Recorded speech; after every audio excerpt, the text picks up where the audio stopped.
All right, well, good evening, everyone, and welcome inside the Peoria Civic Center, where your Macon Mayhem will close out the 2018-19 regular season.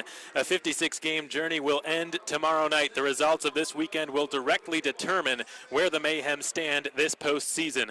My name is Alex Von Coydel. Thanks for joining us, everyone. We're happy to have you with us on the Mayhem Broadcast Network. Well, it's a tough draw for the Mayhem, squaring off against the top-seeded team in the league on the road, 12-plus hours away from home to wrap up the campaign. But this is as good a test as any to prepare the team for the playoffs. The Mayhem needing to defeat the Rivermen for the first time this season in order to have a chance at gaining home ice advantage in the first round. Doing so would make a considerable difference, as the Mayhem have fared substantially better at home this season than they have on the road, making both of these games against Peoria a must-win. They are bound to have as close to a playoff-like feel to them as any game we've seen this regular season. Macon comes into this building on a nice roll. They bounced back in a big way last weekend after being swept by the Pensacola Ice Flyers 2 weeks ago in a home-and-home series with the Knoxville Ice Bears. Last week, the Mayhem won both games. They first defeated them on Cherry Blossom night last Friday by a 4-2 final before lighting them up the following night on the road in Tennessee, scoring 6 goals and cruising to a decisive 6-2 triumph. Those regulation wins put the Mayhem in control of their own destiny this weekend if they can get a bit of help from Pensacola in Knoxville this weekend, and if they can take at least 2 points from this series, then the Mayhem will have a shot at home ice advantage in the first round of the President's Cup playoffs. Jake Trask, Caleb Cameron, Jarrett Cupp, and Danny Caesar, all red-hot names for the Mayhem. They're all coming off a multi-point game in Knoxville last Saturday. Cameron was Macon's Player of the Week nominee in that critically important weekend he had against Knoxville. The RIT grad led the way for the Mayhem with that 4-2 win on Friday. Cameron had a bar-down snipe and a late assist to ice the game. And on Saturday, he scored the game-winning goal and added a beautiful assist on a 2-line stretch pass to create a breakaway for Derek Sutliff, who also iced the game with that breakaway goal to make the score 6-2. Cameron's playmaking and goal-scoring skills led the Mayhem to those much-needed 4 points in the standings to draw to within striking distance of Knoxville for that highly coveted 4th spot. However, despite the nomination, Cameron did not win Player of the Week. That honor belongs to Peoria's number 10, Bo Walker, who had a double hat trick last weekend against the Evansville Thunderbolts. Walker scored 3 goals both Friday and Saturday night. Without question, he'll be one of the players high on Leo Thomas's radar tonight. A couple of others the Mayhem will want to keep a close eye on this evening are Ben Blasco, who leads the SPHL in scoring with 66 points, and then Kevin Patterson, a defenseman out of Niagara University, who has tallied 5 points in just 4 games against Macon this season.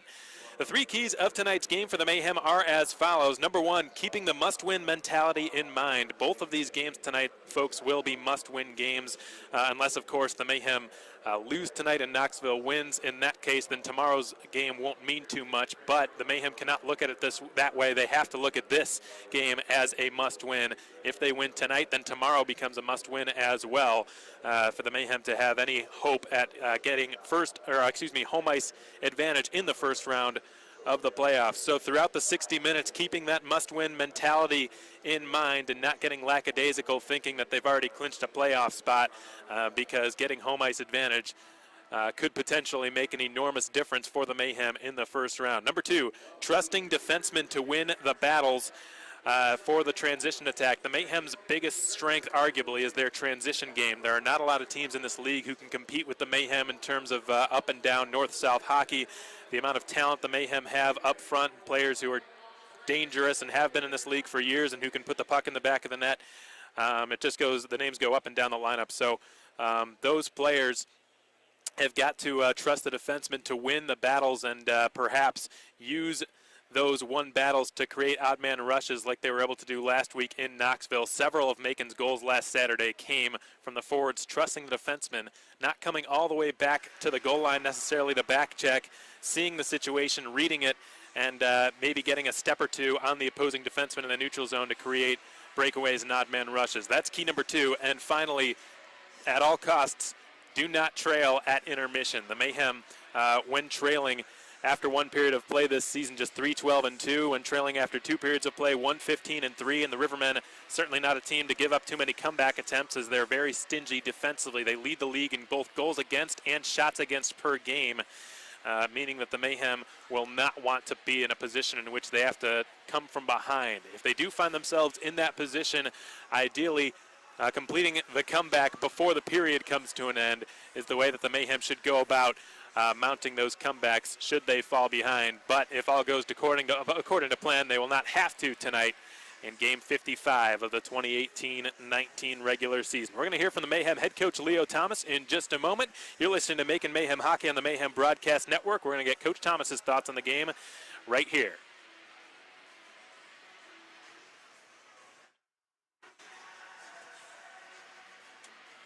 Coming up this weekend are equally critical to what they were this past weekend. The Mayhem need at least one win to get home ice advantage, and they'll also need some help from Pensacola and Knoxville. What is the importance to you and to this group of having home ice advantage in the first round of the postseason? Oh, no, it's huge. As you can see, the last month and a half or so, how our fans have been, our attendance has been up, and our building's really loud. You know, once you get 1,000, 2,000 people in there, you know, our guys feed off that, and that'd be nice to, you know, to start the playoffs and have home ice for sure. You know, it's up to us, though. We can't wait for Penty to help us. We got to go to Peoria and do our job, do the job that we need to do, and get it done. Yeah, and DJ sort of alluded to this earlier. Peoria isn't exactly playing for anything this weekend. They're not in the same boat the Mayhem are in terms of the importance of these points. Do you foresee any potential lack of motivation on their end, and possibly any way the Mayhem might be able to capitalize on it? Not with John Gees, your coach. Yeah. I mean, you still have pride to play for. You know, you wanna win out. They want to go in the playoffs on a high note too, and have that momentum. So I don't think they're just going to shut it down for us. But you never know. He could rest some guys. Maybe I don't know what he's going to do for sure. But I don't see him just here's 4 points. You know what I mean? So we got a job to do there, and worry about ourselves, like I said, and go there and play the right way for these 2 games leading into the playoffs. That was an excerpt from our last episode of Line Change with Coach Thomas every Tuesday night, 6:30 p.m. Eastern Standard Time at the Rookery at the Creek Stage. We hope to see you folks there next week. Guests to be determined, but of course Coach Thomas and myself will both be there. He spoke about the importance of not relying on any help coming from Pensacola, because if that's the case, most likely help will not come. The Mayhem have a job to do tonight, and that's all that they're thinking about. The starting lineups for your Macon Mayhem are as follows. They're going with Kevin Etma in goal, and why not? This will be his 5th consecutive start, and the rookie out of Adrian College has impressed, and that's an understatement. He's allowed just 2 goals in each game he's played, a 2-2-0 record, and a .947 save percentage. Kevin Etma, without a doubt, has given the Mayhem a chance to win each and every game in which he has started. He's not allowed more than 2 goals once this season, but tonight will be a whole new test for him as he's going up against the top-seeded team in the SPHL in just his 5th professional game. On defense, Jake Fiala and Jarrett Cupp. Fiala on the right side, Cupp on the left. Cupp has been the Mayhem's leader in games played among defensemen this season. He's missed just 1 game on the blue line. He was another guest on our last episode of Line Change. We'll hear from him periodically in spurts throughout the broadcast. We'll play that episode back in case you missed it during intermissions tonight. And Jake Fiala, the ex-Greenville Swamp Rabbit, back in Macon for the rest of the season. The Mayhem thrilled to have his services back in the fold. And Leo Thomas has gone with his AAA line to start tonight's game out. John Seymour centering, flanked by Stavas Sumalidis on the left wing and Jake Trask, the ex-Riverman, on the right. Jean-Guy Trudel has announced his starting lineup as well. The public address announcer will do so next. In net, another rookie goaltender, Stephen Klein. So a couple of 24-year-olds squaring off against each other tonight. Klein has been one of the best goalies in the SPHL all season. A very impressive rookie season so far. For the graduate of Middlebury College, a 21-5-3 record for Stephen Klein, number 31 in the red sweaters tonight, a 1.80 goals against average and a .926 save percentage. On defense, Jake Hamilton, flanked by Brandon Perrone, the ex-Mayhem blue liner. Another ex-Mayhem player, Dennis Sicard, with Joe Kalis and Ryan Ciro on his line, will be starting at forward tonight for Jean-Guy Trudel's squad. clearly sending a message as the Rivermen head coach, putting Jake Hamilton, Brandon Perrone, and Dennis Sicard all in the starting lineup against the Mayhem, and fittingly so. Lots of intertwining narratives at stake here tonight. Jake Trask, Dakota Kletcha, each Peoria Rivermen, or former Peoria Rivermen, returning to Peoria tonight. Dakota Kletcha, also an important game for him this evening. It's his 100th career SPHL game, along with Kristaps Bazovics. And Jake Trask, who has always got a chip on his shoulder when playing against these guys. We'll see what he can do. Macon's top goal scorer this season and last season, 26 on the campaign for Jake Trask, tied for the league lead, hoping to put a little distance between himself and Ryan Salkeld, another former Mayhem. The two of them are tied at the top with 26 goals on the campaign. Shane Morrissey of Evansville also with 26. Trask hoping he can snag the goal-scoring title this year in the SPHL after coming just shy last season. These have been your starting lineups. In case you missed the three keys of the game, we're going to recite them really quick for you. Number one for the Mayhem, keeping the must-win mentality in mind. They've got to play this game like it's a playoff game. Number two, trusting the defensemen to win the battles in the transition game. And number three, at all costs, do not trail at intermission, first or second. The singing of our country's national anthem will be next. In the meantime, keep it right here, folks. You're listening to Macon Mayhem Hockey on the Mayhem Broadcast Network.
Well, a job well done singing our country's national anthem by that young choir down there.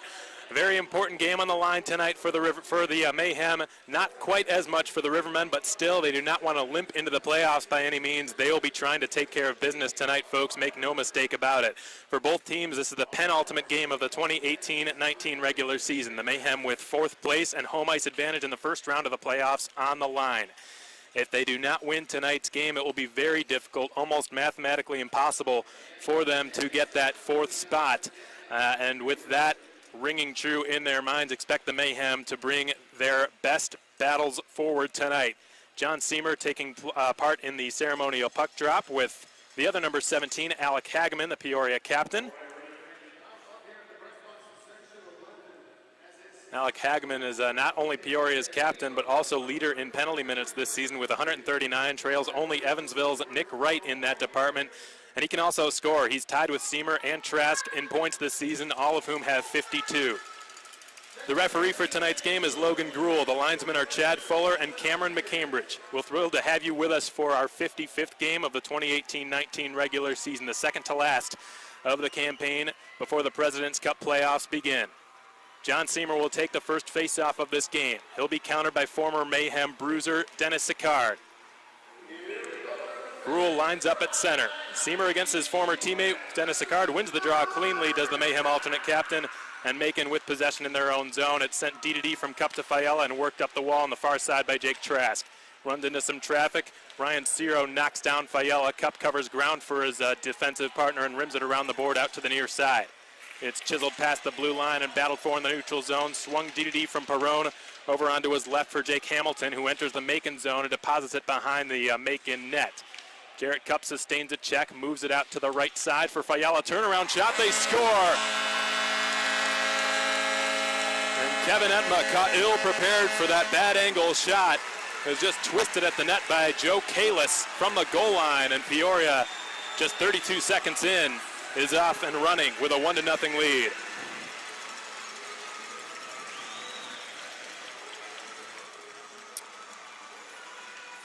And that's really the first poor goal that Kevin Etma has allowed since joining the Mayhem. Peoria getting exactly what they wanted to start this game.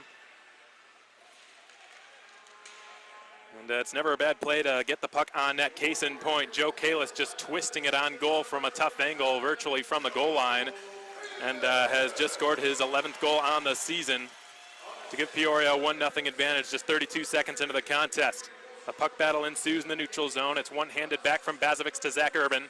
And the ex-Toledo Walleye will flop one over the opposing blue line where it's collected by Guillaume Nod, and he will wheel behind his own net, angling it off the glass. Alec Hageman bats it down to the ice from his chest, and Peoria retains possession now. Ralph Grinbergs, the Latvian, will feed Hageman, who will slice through center and dump it in.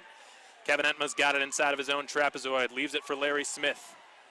A Niagara University product. Leads the Mayhem with a +22 rating this season. 7th best in the SPHL in that department. He's been an extremely dependable defenseman. Coach Leo Thomas has described him as the most improved player from last season to this.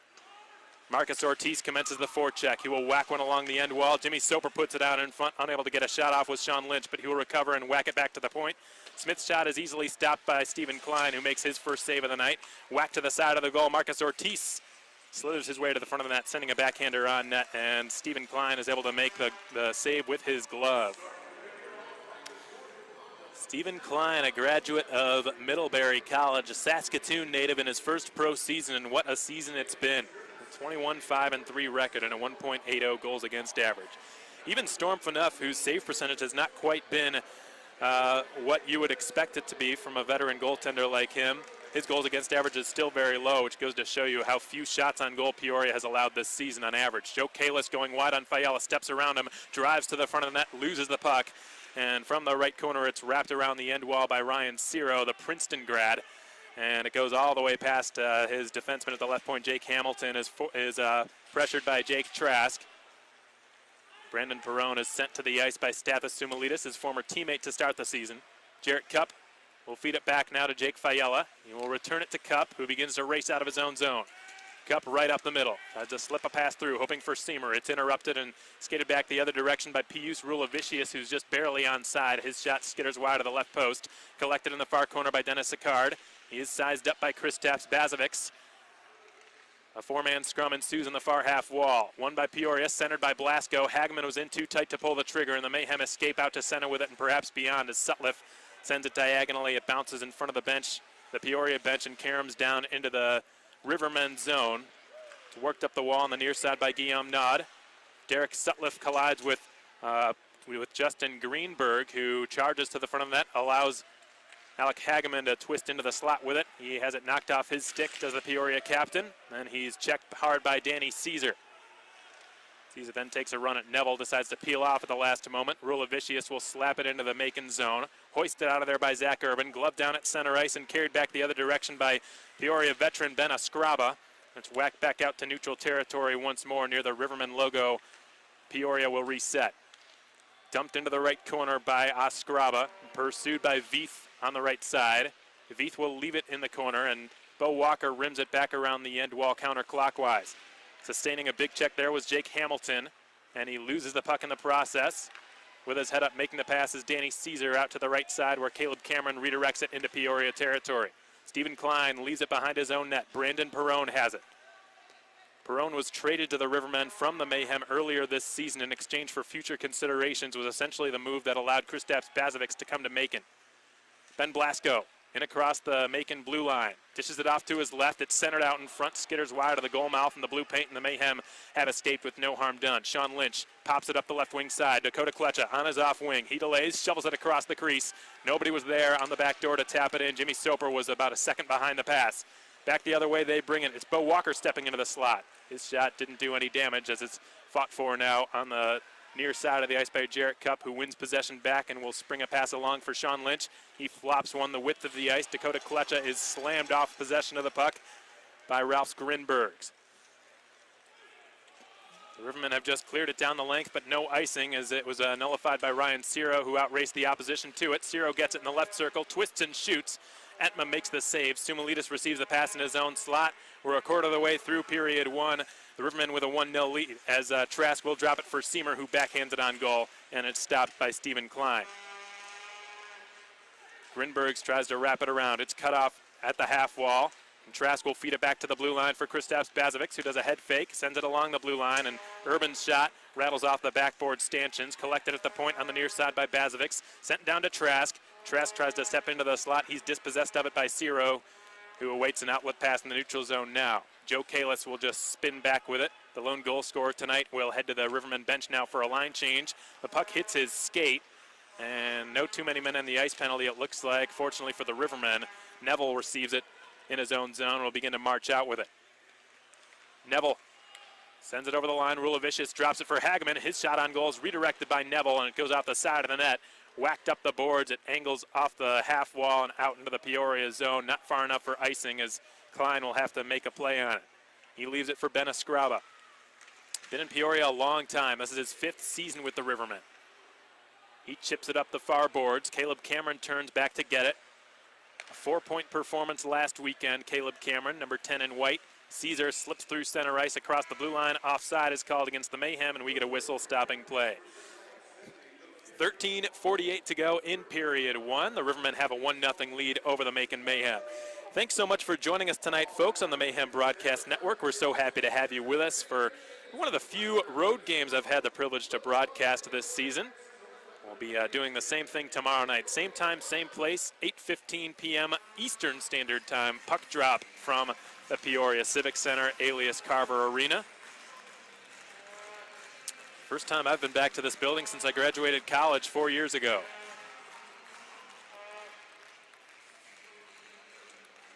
Anyone tuned in out there? We know we've got a lot of folks who are listening back from Macon who would like a shout out at any point throughout tonight's game. Don't be shy. We'd love to hear from you. You can send us a tweet at Macon Mayhem. Be sure to tag us in us. Let it in the tweet. Let us know where you're tuned in from. Let us know who you are. We'd be happy to give you a shout out before this game comes to an end. Otherwise, if you're on the YouTube stream, go ahead and leave a comment on our YouTube broadcast, and we'll give you a shout out that way as well. So a neutral zone faceoff will take place in front of the Rivermen bench, won by the home side, and Perrone has it in his own zone, and he will air it out into the neutral zone. It redirects off the front of the Macon bench, goes down the length. Icing is the call against Peoria. That icing call has been brought to you by Tropical Smoothie Cafe. 13:40 remains in period one. The Rivermen hold a 1-0 lead, courtesy of a goal scored by Joe Kalis 32 seconds into the contest. The faceoff will take place in the left circle in the Peoria zone. Won by Greenberg over the efforts of Caleb Cameron. Played around in behind the net. We get a whistle and a stoppage, and there might be an issue with one of the linesmen here. He looks to be in some discomfort. If I'm not mistaken, that is linesman Chad Fuller, who skates over to the Peoria bench, and the Rivermen trainer may have to take a look at him.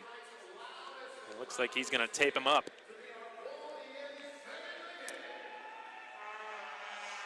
That is Brady Kufad, the Rivermen trainer, giving Chad Fuller a little tape job on the arm.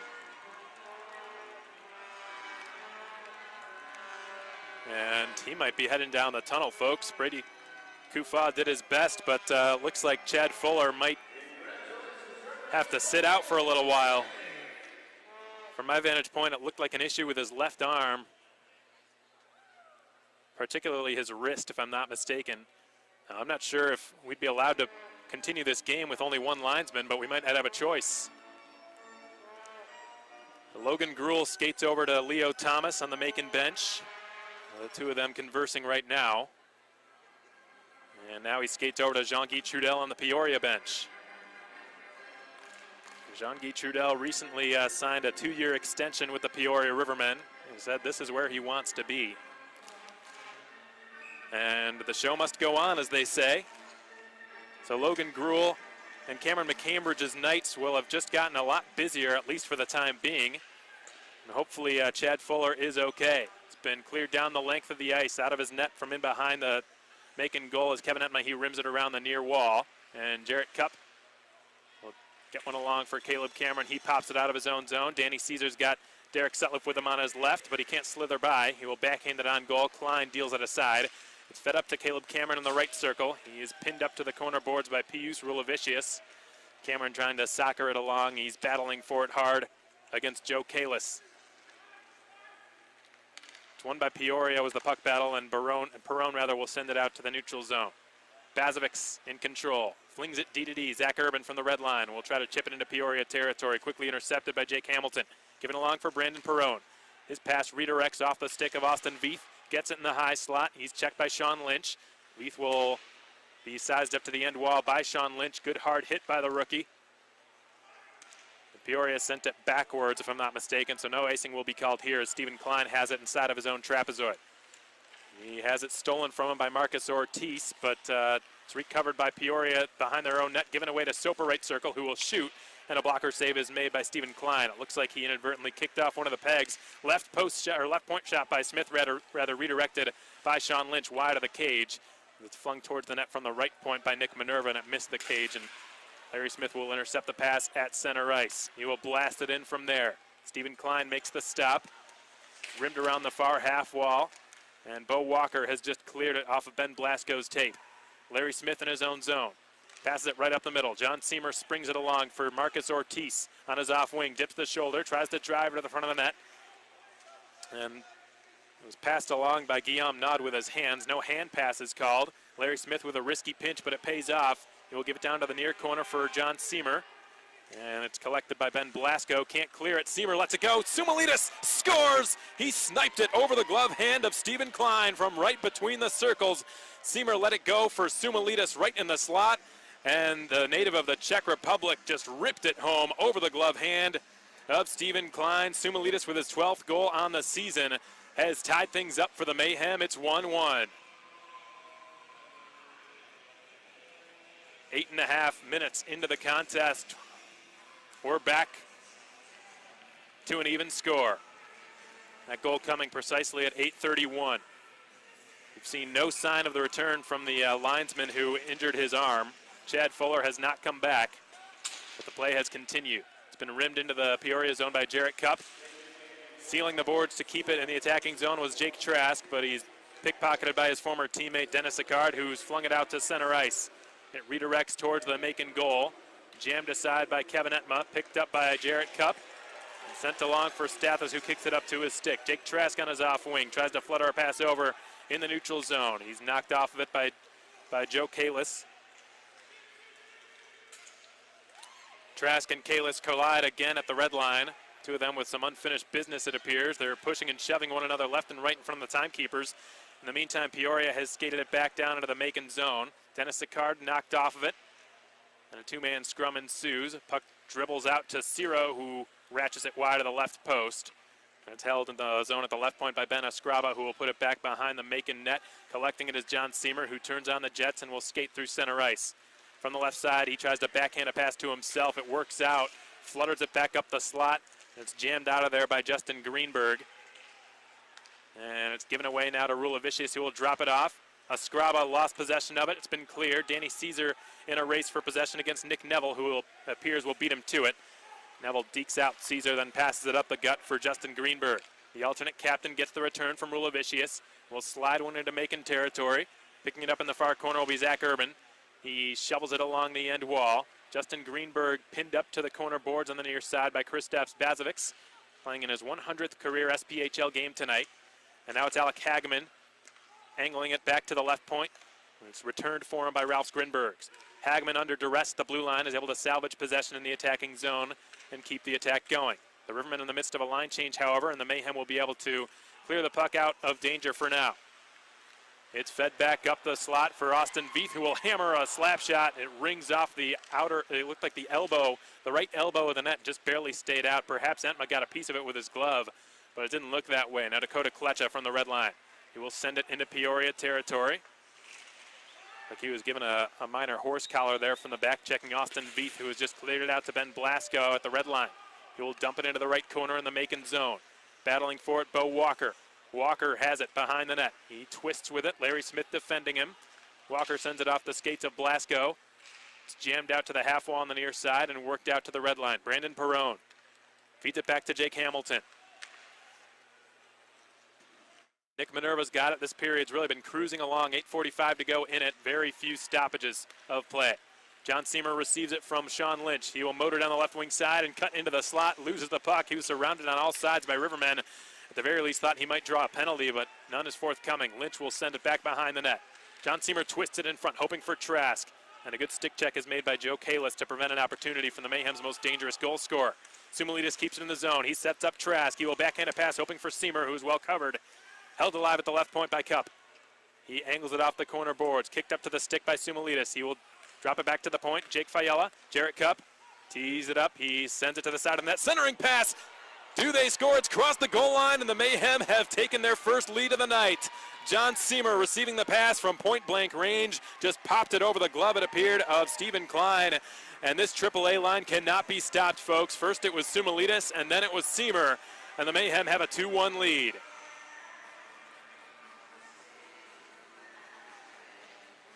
We weren't sure if that puck had completely crossed the goal line, but there's no doubt in the mind of Logan Gruhl, who emphatically pointed to the back of the net, signaling a goal.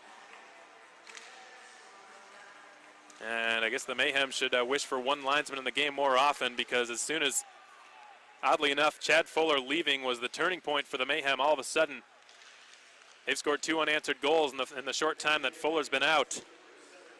Nick Neville coughs it up at the blue line, and Caleb Cameron will start it down the left wing side. Cameron dropping it, hoping for Sutliff. The pass was interrupted by the back-checking Nick Neville. Caesar left it off for Sutliff, given now to Alec Hageman, who is at the end of a shift. He will just barely get it over the blue line. Zach Urban was there to intercept it. Hageman kicks it back to his defenseman, Ben Escriba. Fed D-to-D for Nick Neville. Neville slides it up the right wall. Ben Blasco redirects it into Macon territory. No icing here. Larry Smith chisels one along the far wall. Jimmy Soper is all wrapped up, trying to move it up the boards. Ben Blasco's covering. A 6-man scrum that's equally divided is won by Macon ultimately, as Danny Caesar sends it out in front. Whacked along from Ciro to Blasco. His shot stopped by Yentma. Can't find the rebound. He's got it in between his pads. And the whistle has blown. 7:01 yet to play here in period 1. 2-1 Macon is your score. Goals both coming from the AAA line. First it was Sumulidis, and then it was Seamer. And the Mayhem have a 2-1 advantage here in Peoria. We'll be back in just a moment, folks. You're listening to Macon Mayhem Hockey on the Mayhem Broadcast Network. This season, the Mayhem are offering a great group package. Whether you're a school, a church, a company, or just a group of friends, give the Mayhem office a call and we'll set you up with an incredible group deal. From $13 tickets to free team hats to a unique experience upgrade of your choosing, the Mayhem have got you and your group covered. Call our office at 478-803-1592 to purchase your group tickets to a Mayhem game today.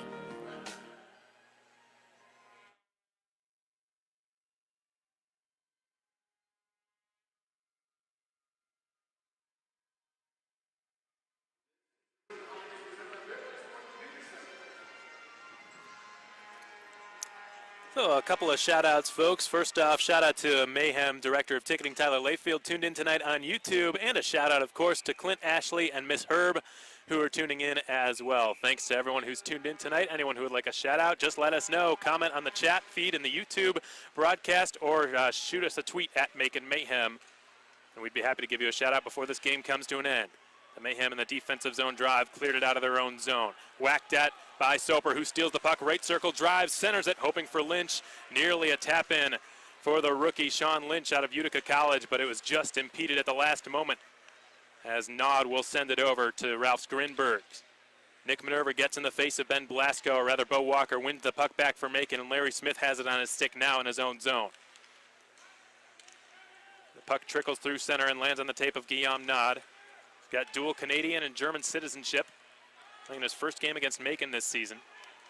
Collects it in the corner on the near side and will blast it up the wall. It's cut off by Seamer, who's had an excellent first period thus far. Jake Hamilton backhands it up the far boards. Dennis Sicard collects it there, and he will just dump it into the right corner. Jarrett Cup has it in his own zone. To Jake Fiala. Up to Jake Trask. Trask in front of the Macon bench. Drops it to Cup. Kicks it up to his stick. Motors in across the Peoria blue line. Gains the zone and shoots. Missed wide of the left post with a backhand attempt. Seamer is sealed, stapled up against the half wall by Ciro. And Macon retains control in their own zone. Fiala sends a diagonal pass in the direction of Seamer, who's dispossessed of it by Neville. It's fired on goal from Ciro. Blocker save made by Entma. It's shoveled along the end wall now by Justin Greenberg, and stepping in from the pinch, Nick Neville puts it back behind the net. Jarrett Cupp is under pressure from Greenberg. He reverses it to Jake Fiala. Fiala for Jarrett Cupp. Had a hard time clearing it. Greenberg relentlessly forechecking, as is this entire line. Fiala will get a chance to advance it up the boards. He succeeds, but Trask has just iced it. And the Mayhem will not be allowed to change personnel. They'll have to keep the same exhausted bodies out there for a defensive zone face-off. And unfortunately for Macon, they were just 4 seconds away from getting a media timeout. Well, this is where those icing calls might favor Macon, because normally there are 6 eyes watching for illegal line changes in situations like this. Right now there's only 4, with only 1 linesman right now, so the Mayhem might have gotten away with an illegal line change or 2. Left point. It's brought down the boards by Jake Hamilton, who shoots it off the side of the net. It flutters up and out of play off the protective netting, and we get a stoppage. 4:57 now to play in period 1. 2-1 Mayhem is your score. The goals have been scored in the following order. First it was Joe Kalis of Peoria, just 32 seconds into the contest. And not the start the Mayhem were looking for. It was just a bad angle shot by Joe Kalis, who just twisted at the net. It went through the 5-hole of Kevin Entma, who was sort of unsuspecting of the shot. But the Mayhem recovered. They answered in the best of ways with a pair of goals within 3 minutes and 22 seconds. Steva Sumalides and John Seamer each scoring. Sumalides first assisted by Seamer, and then Seamer assisted by Trask and Cupp. So on both of those tallies from Macon's end, it was the AAA line coming through. Ever since their reunion, they have been unstoppable virtually for opposing defenses.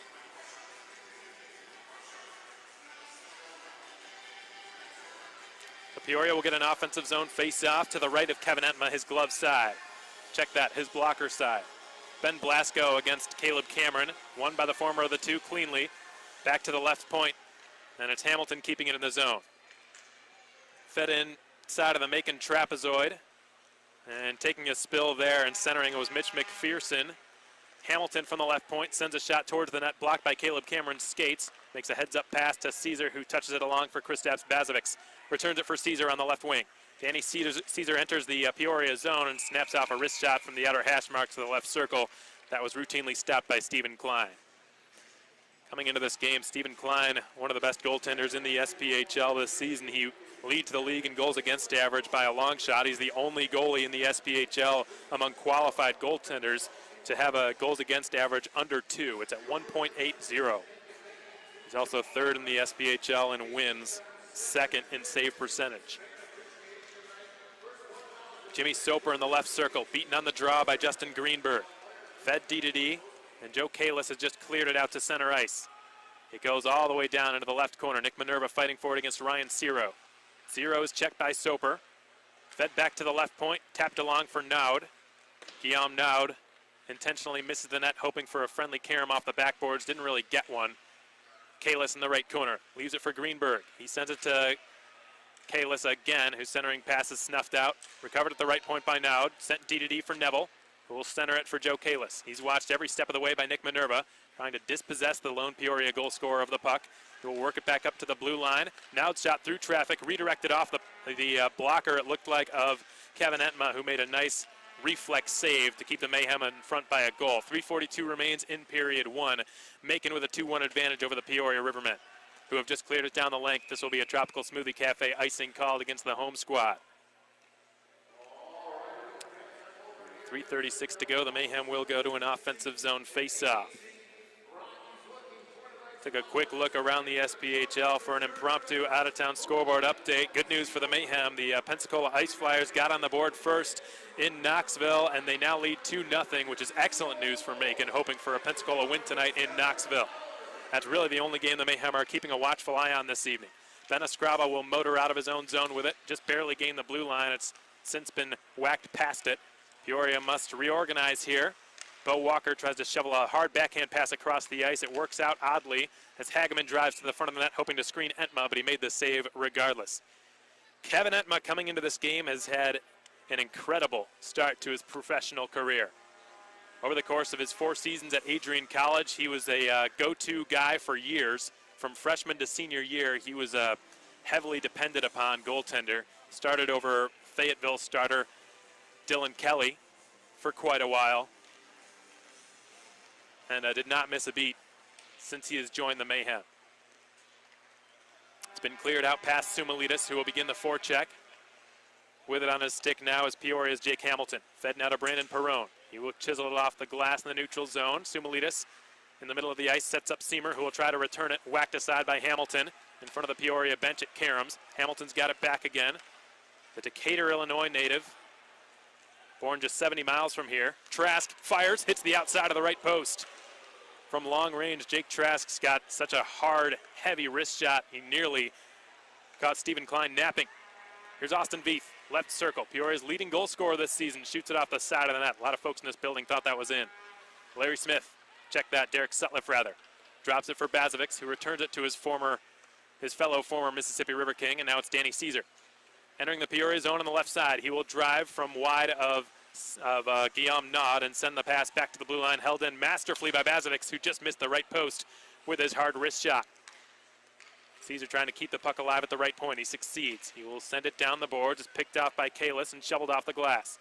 Recovering it is Zach Urban, who is sidestepped now by Justin Greenberg, who will drive. He will fire. Missed high over the crossbar. He's upended. It's reversed back behind the net. Urban will catch up to it first. Well, Urban is checked, but it looked like getting the majority of the contact was Pius Rulavicius, even though he delivered the hit. Ortiz did not redirect that puck. He didn't get a stick on it, so icing is the call against Macon. That icing call has been brought to you by Tropical Smoothie Cafe, and the Mayhem will have to take a defensive zone face-off. We've got 100 seconds remaining in period 1. The Mayhem hold a 2-1 lead. The AAA line responsible for both of Macon's goals up till this point. Jarrett Cupp has also continued with the hot stick. He's got another assist. He had 2 last Saturday. Big scrap following the Peoria offensive zone faceoff win. They've got it. Bo Walker will send it behind the net. Alec Hagman's got it on his backhand. He looks to the front of the goal. He will just angle it back to the point. Nick Neville holds the line. The Dallas native banks it off the end wall. It's centered out in front. Hagman floats a changeup on goal, stopped with the glove of Entma. Sometimes those slow shots are even harder to save than the fast ones, because the fast ones are what you're expecting if you're a goaltender, and when they just sort of ever so slowly creep towards your net like that, sometimes it's almost harder to save. Still no word from Chad Fuller. We have not seen him return to the ice since leaving the game with what appeared to be a wrist injury. One of the linesmen. Larry Smith pinned up to the far corner boards. It's angled now back to the left point for Jake Hamilton, who does a stutter step, try to fake out Ortiz, who's stuck with him. Sean Lynch absorbs a check, but he gets it up the wall and gets the return pass. Jimmy Soper now rolls it down the slot, goes on net, and it's dealt aside by Stephen Klein into the corner occupied by Sean Lynch. He drops it to the back. Skate to stick play by Soper, whose backhander is blocked by Mitch McPherson. McPherson pops a pass ahead. Ryan Ciro's got it on his off wing. Ciro tries to take it wide on Jake Fiala, who closes him off the puck. Fiala pins him up to the boards, the far corner boards. He's got Soper lurking around the perimeter of that scrap. The Mayhem hoping to move it either up to Soper or Ortiz here and clear the zone with 24 seconds remaining in the period. Puck has finally sprung loose, and Ortiz receives it on the far half wall. He sends a horizontal pass on the tape of Sean Lynch. He will just jump it into the right corner and head to the Macon bench for one last line change. 10 seconds. Grinberg's up to Greenberg. Down the right wing side. He's joined by Austin Veith. Greenberg motoring wide. He will shoot off the side of the net from an impossible angle, and that'll do it for period 1. The Mayhem, despite giving up the first goal just 32 seconds in, have roared back and hold a 2-1 lead over the Peoria Rivermen. This season, when leading after one period of play, the Mayhem 13-3-1. On the road, they're 3-0-1 in this scenario. which is good news for them. Equally good news from Knoxville. The Pensacola Ice Flyers lead the Ice Bears by a 2-0 score. If the Mayhem win tonight, if the scores hold on both fronts, then the Mayhem will be tied with the Ice Bears at the end of the night with 61 points, tied for 4th place. For those of you wondering how the tiebreaker would work, the first tiebreaker is wins. The second is head-to-head record. And there's no chance that it would drop to the third tiebreaker because the Mayhem hold the head-to-head record over Knoxville by a long shot. The Mayhem are 5-1-1 against the Ice Bears this season. So if they end up with the same amount of wins and points as the Ice Bears, the Mayhem would get precedence over Knoxville and would get the 4th seed, which is good news for them. So if the scores hold, then the Mayhem will overtake Knoxville for the 4th seed in the SPHL standings. Right now, Pensacola's done them a huge service, but the game is far from over, as is this one. 1/3 of the way through, Macon leads 2-1 over the Rivermen with both of their goals coming from the AAA line. First it was Sumalitis, then it was Seamer, just 3 minutes and 22 seconds apart to answer Joe Kalis's goal just 32 seconds into the contest.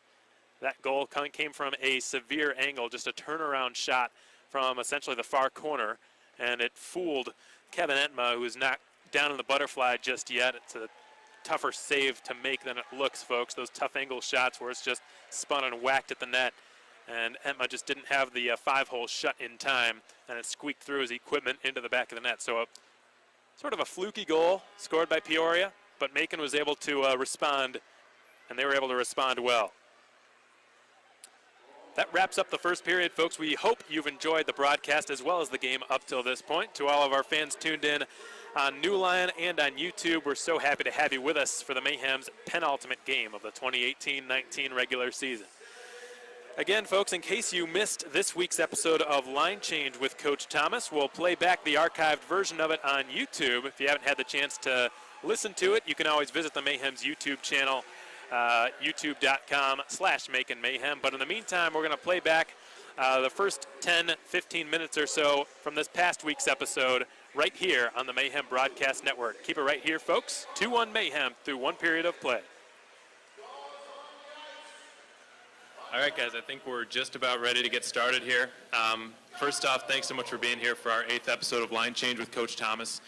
We know that there's a lot of other stuff going on tonight with the Macon Swirls Club, so we appreciate your guys' dedication to being here tonight. Our guests last week, we had Danny Caesar and Marcus Ortiz. They did a good job. I hope you guys who were here last week enjoyed meeting them. They had a pretty emotional homecoming up in Knoxville this past weekend. They went back to play in that building where they played a long time for years, and they both played very well on Saturday night. Our guests this week are Chris Bazovics and Jarrett Cupp. Let's hear a round of applause for these two guys. We're going to get to them in a little bit. For those of you who are here for the first time, the way we structure the show is I'm going to ask Coach a few questions. I'm going to get to the players after that, and then I'll open the floor up for discussion, questions, comments, concerns, complaints from you guys. We've got a mic down here that we'll have DJ here pass around, and you guys feel free to ask any question your heart desires, and then we'll recap the show and preview the upcoming weekend. So, Coach, I want to address the past weekend. It was a huge, immensely important couple of games against Knoxville.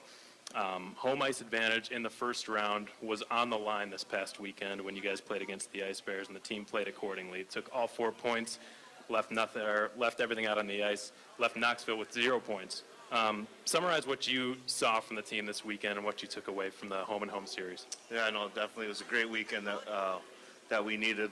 Obviously, those points were huge for this playoff push here. And just thought the guys overall just played a great game. You know, there's a few things defensively and stuff like that that we need to clean up. But I thought for a full 60 minutes, we played pretty well both games. Yeah, and Saturday night, the offense just exploded. You guys scored 6 goals. There have been a lot of moving pieces, players coming and going over the past couple of months. Did you feel that was a long time coming? It was only a matter of time before we had an offensive explosion like we did on Saturday night? Oh, absolutely. You know, with the new guys, like you said, it's pretty hard bringing new guys in all the time because then you're shuffling lines. guys getting used to one line mate, and then next practice or next game he's with two different guys. So Right. I knew it was a matter of time though with the guys that we brought in, Caesars, Ortiz, and these guys, and it's just a matter of time for lines to start clicking, and a guy like Caesar getting 2 points and he's a +4. So it's just I knew it was a matter of time, and it's good that it's happening now and that we have 2 more warm-up games for playoffs. Yeah, not just the attack.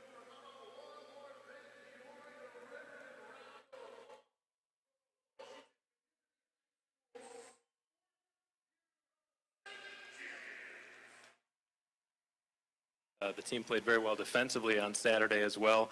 The D-corps looked different on Saturday, obviously with Kristaps returning from injury and a new player making his debut, David Robertson. How did you feel David did? He was a +2, had an assist. How did you think he meshed with the D-corps on Saturday night? Yeah, I mean, that was it was tough for him too, because his first pro game, he's playing in a small building like Knoxville. Right. So, but I thought he played well. He kept things simple. He's a big body. He's not there to be rushing the puck and stuff like that. So he kept it simple, and as a defenseman, sometimes you got to do that. You just got to keep stuff simple, distribute the pucks, and good things happen. So I thought he did that, and it worked out good for us and for himself. So, Kristaps, you made your long-anticipated return to action on Saturday night. You had missed 6 games before that. It was really the only time you had missed all season, for the most part, until Saturday. How did it feel to get your legs under you again and get back on the ice? Awesome. I couldn't wait for it. As you mentioned before, we made some moves, and the team we have, I couldn't wait to get back out there. One question I have to ask you, because you're going up to Peoria this weekend, obviously you're going to play again, and one of their top defensemen, Ralph Skrinbergs, he's from Latvia, he's from your hometown. Did you guys play together growing up? Do you have any sort of a rapport or relationship with Ralph's? Played together on a few teams, but he's actually from another city, not from hometown, from Liepāja. It's like 150 kilometers away, so it's pretty far distance for Latvia. So we played against growing up, and he's also 1 year younger than me. But I know him. I know hockey world is so small, especially back home, that everyone knows everyone. Well, elite prospect strikes again. Well, you guys played together in Mississippi. We played in too, Mississippi. Yeah, that's right. That was the first time we actually were on the team together. Okay. We played together with a national team a little bit, but not a full season. Is there a little added fuel to the fire going up to play against somebody that you used to be pretty good friends with and teammates with in Mississippi? For sure. Always. All right, so Jarrett, the next questions I'm going to address to you. So you had 2 assists on Saturday night. You had a really strong game. You've been sort of an Iron Man on the blue line this season. You've played more games than any other defenseman on the Mayhem. You've played in all but 1 game. So you've seen a lot of the turnover. You've seen a lot of players coming and going. How did it feel to you to be such an integral piece in that game on Saturday, and not only that, but to also help and some of these new players get on the score sheet like Sean Lynch and Danny Caesar with that assist? Yeah, it's huge being a part of every game that we've had so far this year. And having, like you said, those new guys come in and out all the time. I think one big thing that the D-corps has is that we're all pretty tight. We're all, kind of in our first 1 or 2 years. And so I think the group of us has been able to, help each other out in that aspect. And, just for the younger guys and, that game in Knoxville, the games are coming down to, 1 or 2 goals, most nights. It's all playoff hockey from here on out. And the 4 points we got from Knoxville were huge because, we're chasing them right now, and especially with Danny and Marcus returning, we wanted to be big for them, and it was nice to get the win both nights. Absolutely, and not only getting the win, but doing so in regulation puts the Mayhem just 2 points behind Knoxville in the standings, which means they're in control of their own destiny for the most part. The only thing they won't be able to help is if Knoxville wins both of their games.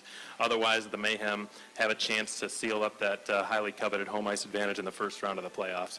Cupper, last question for you here. You had your 26th birthday on Sunday. Did you do anything special for it?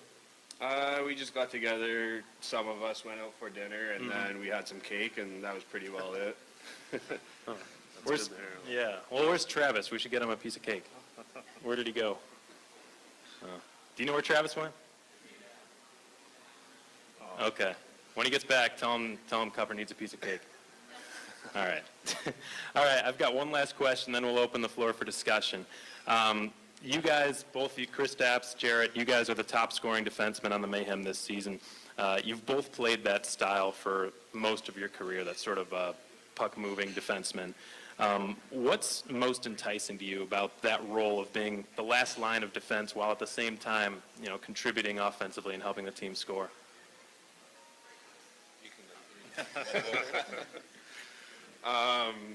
What I would say to that is that it's just exciting to be in both ends, to be honest. Like, if you score a big goal or make a play that's going to turn into a goal, it's always exciting to be a part of it. And sometimes those happen in your own end, it's stepping up on a guy or just intercepting a pass of some sorts, whatever it may be. That might be the play that ultimately leads to you guys going down and scoring. So it's just exciting to be part of both parts.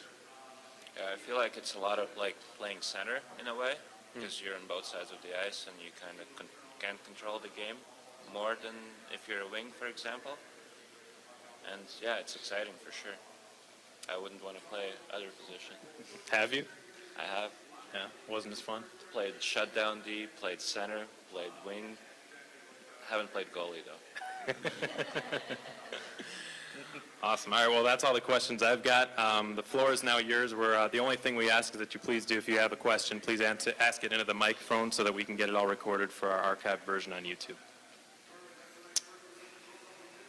Go ahead, DJ. Appreciate that. Thank you. Oh, it's not Might be a little tangled.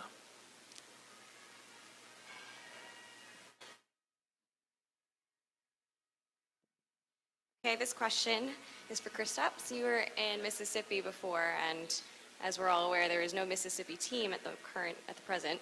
I guess, when were you notified of that? What were your thoughts? Did you plan on going back this year? What was going on in your head from your experience with that? That was, we were all surprised, at least the players I talked to, because season was over. We went home, and I think it was a week or 2 weeks after the season ended, it was announced that the River Kings won't be playing this year again. And of course it's sad, but that's life. It's part of the business. It's hockey. Those things happen, and you can't really, as a player, you can't control it. But You're leaving behind a bad trail, Kristaps. No, only joking. Don't worry. Thank you for the question. Is it all tangled up? Okay. All right.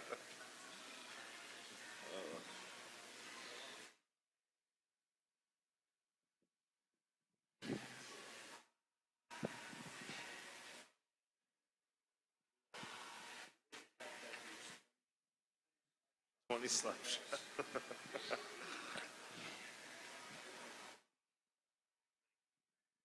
So my question is for Cup. This entire season, I think your game has been the most interesting to watch because it's evolved a lot.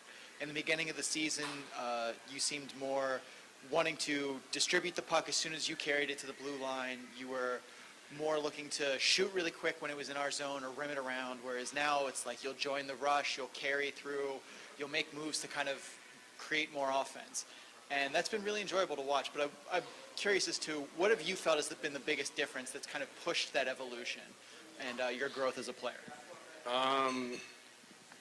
So throughout the year, I think, like you said,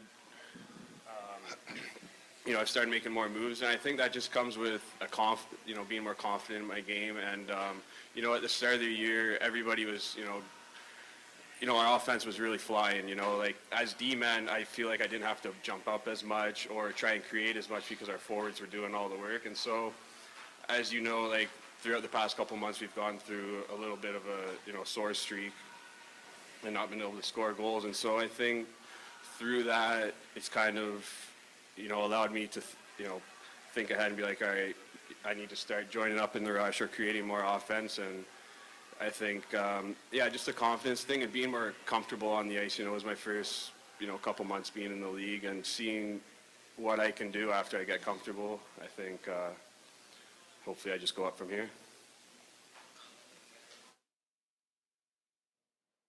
Good question. Thank you. Looks like we're almost done with the mic. Maybe one more. One more question into this one.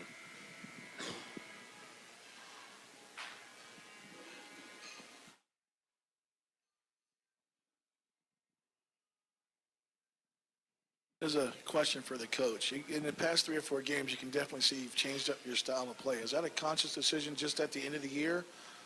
I just think guys are actually working a bit harder and things are going well. I haven't really changed too much, changed some lines and stuff like that, but I just think overall the guys are getting to the point where playoffs is around the corner, and our games have to be better from here on out. So I really haven't changed too much style-wise. You know what I mean? So I just think guys are actually getting it done and doing that extra work on the ice for the games, and it's showing in our game now for the last 4 or 5 games now maybe. So it's always a good thing when you can watch and see them doing what they should be doing and at a high pace, because then good things happen. Copper, it's your call. Oh, there you go. Thank you. Thank you, Travis. Thank you. Appreciate that.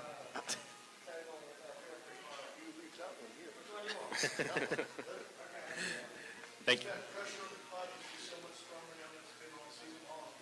Right.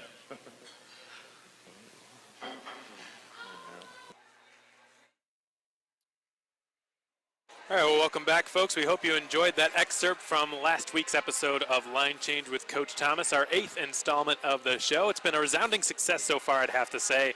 Attendance has been great for the most part of late. I think the biggest couple of issues with last week and why the attendance wasn't what it normally has been over the past month or so is because there was a booster club meeting going on the first Tuesday of every month, of course, and then there was the Macon Swirls Kids Club deal going on as well. So we understand lots of other things going on that night, but we did appreciate the folks who did come out, and they all, as always, asked some pretty good questions.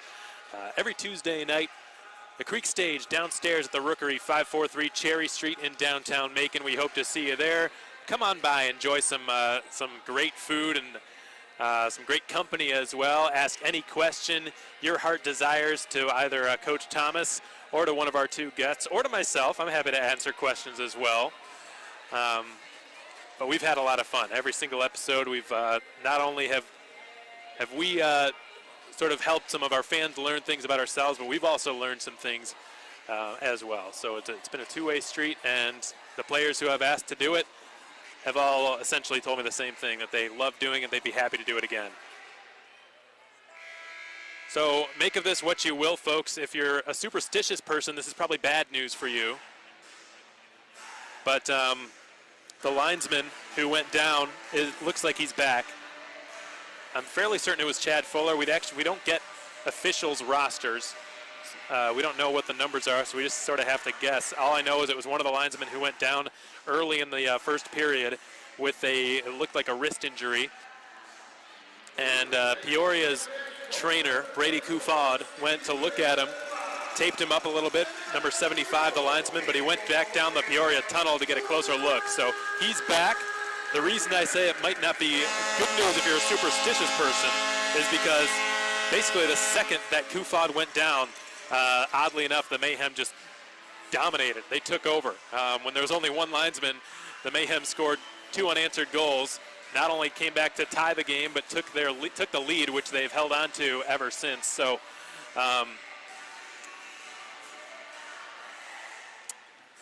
maybe he's a curse of sorts. But nevertheless, I think it's safe to say we're happy that he's back and that he's okay and that he'll be able to finish this game. There's only been one time in my broadcasting career in which I've seen an official get injured, and it happened to be the referee. It was a game in Odessa in West Texas, in which the referee went down with what ended up being a concussion. and one of the linesmen had to take the orange armband and assume his refereeing duties for the rest of the night. And if I'm not mistaken, he was hit in the face with a puck. Oh, it's good to see that Fuller's injury was not that severe and that he'll be able to finish this game out. 2-1 Macon, your score through the first 20 minutes of play. Welcome back, folks. Second period action just about underway from the Peoria Civic Center here in Central Illinois. Both of these teams playing in their second to last game of the 2018-19 regular season. The puck drops. Macon retains control right off the neutral zone draw. Cup will kick it up to his stick and feed it back to his D partner, Jake Fiella. His pass redirects off the stick of Jake Trask and out of play. That flying puck has been brought to you by Blues Painting and Home Repair. While we've got a second, let's do another Hampton Inn and Suites out-of-town scoreboard update. Pensacola was up last time we checked. They're in Knoxville. We'll get to that update in just a second, folks. Fiella sends it D-to-D for Jake Trask. The pass went off the linesman's skates. It's recovered by Trask, and he will dump it into the adjacent corner where it will carry him inside of the Peoria trapezoid, and it's rimmed around the far wall. Ryan Ciro chisels it up the boards in front of the player benches. Greenberg takes over. Motors in wide on Fiella down the right wing side. He drops it to the trailer. Shot, score. It's Kalis, his second goal on the night with a one-timer from between the circles. And it's a 2-2 score. Peoria has struck again 32 seconds into the period, and that has been Joe Kalis's magic number. It's 2-2.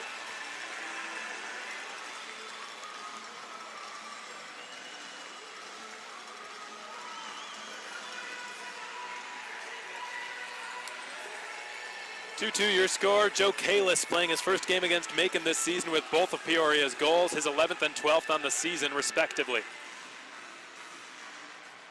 The ensuing draw will be taken and won by Caleb Cameron, who's able to beat Alec Hagman, and Derek Sutliff will whack it into Peoria territory. It's halted by Stephen Klein inside of his trapezoid, rimmed around to the near side. Guillaume Nod.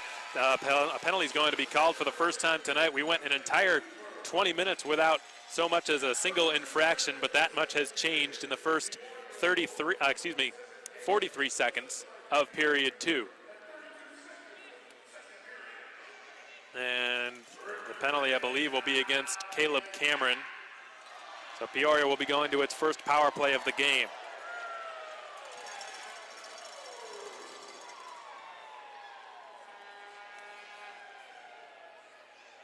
Peoria's power play on the season, good for third best in the SPHL, just a 10th of a percentage point shy of 20%, 19.9 on the campaign. Macon's penalty kill sitting at 8th with a 79% success rate. Peoria can really load up on this man advantage. And they've got Ben Blasco, Alec Hagman, Joe Kalis, Nick Neville, and Justin Greenberg out there. Macon countering with Larry Smith, Nick Minerva, Jimmy Soper, and Sean Lynch. It's worked back off the half wall on the far side. Alec Hagman holds the line and will send it down to the adjacent corner. Ben Blasco attempts a circle-to-circle pass that's picked off, and Soper with an attempted clear has his stick lifted in his pocket, picked by Alec Hagman. Secured at the point by Neville, who will return it to Hagman, outer hash marks far circle. Distributes it to Blasco, up to the line. Greenberg sends it into the circle area, and now it's Neville wristing a shot through lots of traffic. Entma fought it off with his blocker. It stays in play.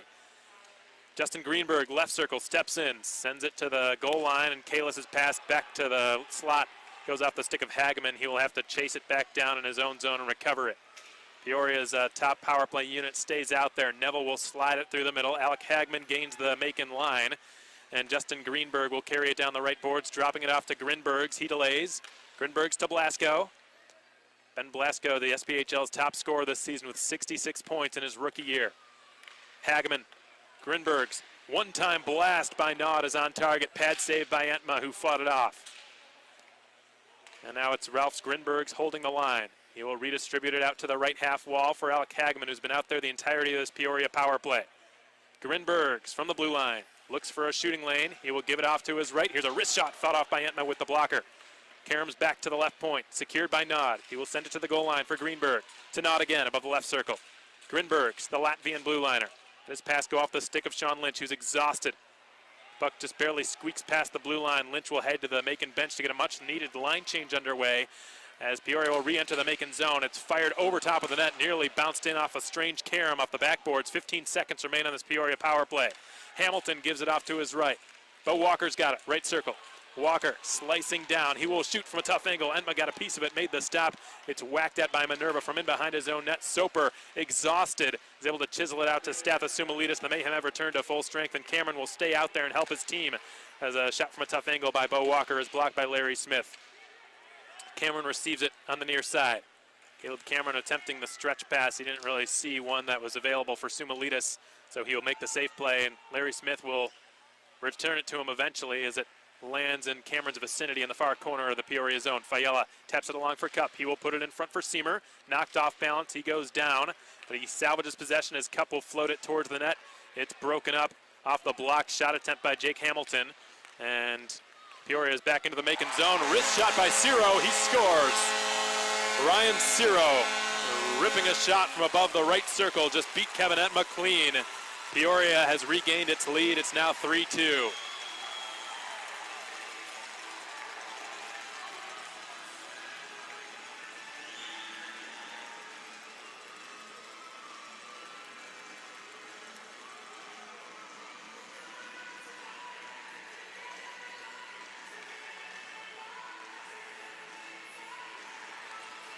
Ryan Ciro has just scored his first goal of the season. First Riverman goal of the season. He had been scoring at a point per game pace, but they were all assists. He's somebody who I think that was sort of a long time coming for him. He's been red hot since he's joined them. Played a lot of different ECHL teams. Kalis takes it. Sends it back to the blue line. Long slap shot held at the side of the goal by Kevin Entma, who for the first time since joining the Mayhem has allowed more than 2 goals.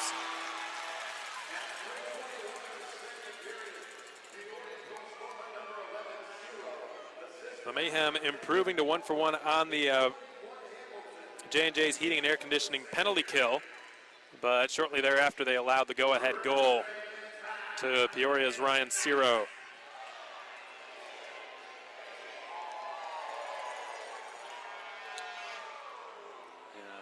That was just a rocket over the blocker of Kevin Entma from above the right circle on a rush into the zone.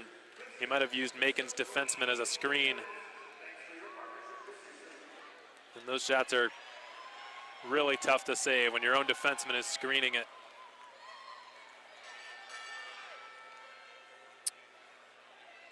And to Ciro's credit, it was really a perfectly placed shot over Entma's blocker just inside the left crossbar, or excuse me, the left elbow of the net. Cameron cleanly beating Joe Kalis on the face-off dot. Macon could get a 3-on-2 rush here as Cameron enters the Peoria zone. He will drive it wide on Nick Neville. He'll have to turn and feed it back to the right point for Nick Minerva. Minerva sends it to Sutliff, up to the left point for Larry Smith. His shot is blocked. Sutliff recovers it along the half wall on the far side. It's knocked off of possession. Nick Minerva with a step on a delayed offside. He's good to go now. He will chisel it down the right half boards, but Nick Neville has taken over for the Rivermen. He gave it right away to Danny Caesar. He's got to wait for Sutliff to regain the neutral zone. The Mayhem onside as Caesar is outnumbered in the far corner, concedes possession, and Dennis Sicard will skate it back down the right wing side. He chips it in past Larry Smith. Sicard sends it around the end wall, out to the left point. It's held in the zone by Grinbergs. Grinbergs angles it off the near corner. Larry Smith fetches it, feeds it up to Danny Caesar. He's unable to clear, twisted at the net from the far point by Sicard and held by Entma. Entma will drop it now for Larry Smith. Fiala taps it in behind his own net. Jimmy Soper's got it. Soper whacked it up the far board. Caesar unable to clear it. Right point held in the zone. Shot on goal, redirected by Bo Walker just wide of the net. The Mayhem have escaped with no harm done as Caesar has hoisted it out into the air where it's gloved down by Bo Walker. Coming off a double hat trick last weekend in which he scored 3 goals each night against Evansville. He's got it on the far side. Bo Walker twists with it, waits for some reinforcements to arrive from the Peoria bench. The Mayhem take it away, get a 3-on-2. Ortiz down the left wing side, dips his shoulder, cuts the net, loses the puck at the last second, but he was hooked on the way through. And the Mayhem will be going to their first power play of the night. This Mayhem power play will be brought to you by Wild Wing Cafe. There was not a single penalty called against either team in the first 20 minutes of play. Like we said, folks, this game and tomorrow night's game will be as close to a postseason game as we've seen all year. Not just from from what's at stake and the fact that it's the end of the season and playoffs are just around the corner, but also for the way the game will be officiated. Penalties will be few and far between, so a rare opportunity presents itself for the Mayhem on the man advantage. John Seymour will kick it back to the blue line skillfully after winning the offensive zone face-off in the right circle. Trask rims it in behind the Peoria net. Danny Caesar is going to be going right to the box as he hit Ben Escriba from behind, and immediately the Mayhem's power play is ended just like that. So the Mayhem dropping to 0 for 1 on the power play tonight. We'll go to the 4-on-4. Danny Caesar to the box for boarding.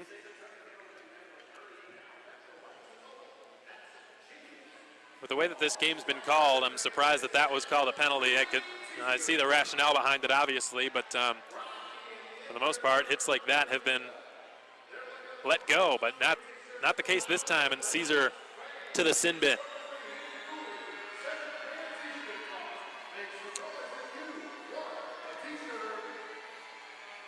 We're at our first media timeout of period 2. Well, I've got a second. Let's take a look around the SPHL for a Hampton Inn and Suites out-of-town scoreboard update. More good news from Knoxville, folks. The Ice Flyers have taken a commanding 3-0 lead over the Ice Bears. The Mayhem need help from Pensacola tonight to keep their hopes alive for home ice advantage in the first round of the playoffs. Fayetteville and Huntsville tied up at a goal apiece out at Von Braun Center. Quad City and Evansville scoreless out in Moline, Illinois tonight, early in period 2. And the Roanoke Rail Yard Dogs up a goal to nothing over the Birmingham Bulls in central Alabama. Trask down the right side, swivels over the Peoria blue line. He drops it back to Jake Fiella. His wrist shot well off the mark. Karam's off the backboards. Escriba is in a battle for it against John Seymour. Seymour then throws a hip check at Nick Neville, but he couldn't spring the puck free. Neville sustains another hit. The Mayhem unable to make anything happen off of it, however, as Greenberg will send it safely back to Nick Neville. Greenberg gets the return. Justin Greenberg, the ex-Texas Tornado. Won a championship there in 2012 under Tony Curtali, NHL draft pick and former Peoria Rivermen. The first American-born player taken in the 1980 NHL draft. In the first round, 30th overall. Ben Escriba. Offside is called against Peoria. We get a whistle and a stoppage of play with 14:08 to go in period 2. 58 seconds remain on the penalty called against Brandon Perrone for the trip. 1:10 remains on the penalty called against Danny Caesar for boarding. There will be a neutral zone face-off transpiring in front of the Peoria bench. Jean-Guy Trudel's upset about something. Played by Guillaume Nod. Greenberg's pass ends up reaching Austin Veith, who flies down the right wing with tons of space. He shoots, he scores. Austin Veith slips it through the 5-hole of Kevin Etma. Uncontested, drove to the front of the net and has just buried his 23rd goal on the season, leading all Rivermen. And for the first time tonight, the Rivermen have an insurance lead. It's 4-2. We'll chalk that up as a 4-on-4 goal scored by Veith. And the Mayhem find themselves trailing by a pair. Boy, oh boy, it did not take long for Peoria to reassert control of this game. Just 6 minutes and 8 seconds into the second period, they've scored 3 unanswered goals. We're on the 4-on-4 for another 42 seconds, after which Peoria will get an abbreviated power play lasting about 11 seconds. Caleb Cameron winning the neutral zone draw. Larry Smith. So Kevin Etma's night is done. He has been replaced by Ian Silvis. It's the first game Etma's had in which he hasn't really shown dominance. Cameron, right circle, sends it at the net. Right pad save is made by Stephen Klein. It's been kicked back out to center and recovered by Larry Smith. Caleb Cameron receives it from Smith, and he will turn his attention towards the Peoria zone. Marches in across the blue line as his shot blocked, and it flies out of play. That flying puck's been brought to you by Blues Painting and Home Repair. 4-2 Peoria, now your score. Kevin Etma, for the first time in his professional career, has been pulled. And Ian Silvis will finish out the rest of this game. 13-16 remains in the second. Peoria back in front by 2, 4-2 your score. The Mayhem going to an offensive zone draw in the face-off circle to the right of Stephen Klein. 7 seconds remain on the tripping penalty called against the former Mayhem defenseman Brandon Perrone. The puck drops. Sutliff wins the draw. Another penalty going to be called against Macon as Ryan Ciro had his stick slashed clean out of his hands, and the Mayhem will be going to a 12-second or an 11-second long 5-on-3 penalty kill, followed by a much longer 5-on-4. Jake Fiella guilty of slashing.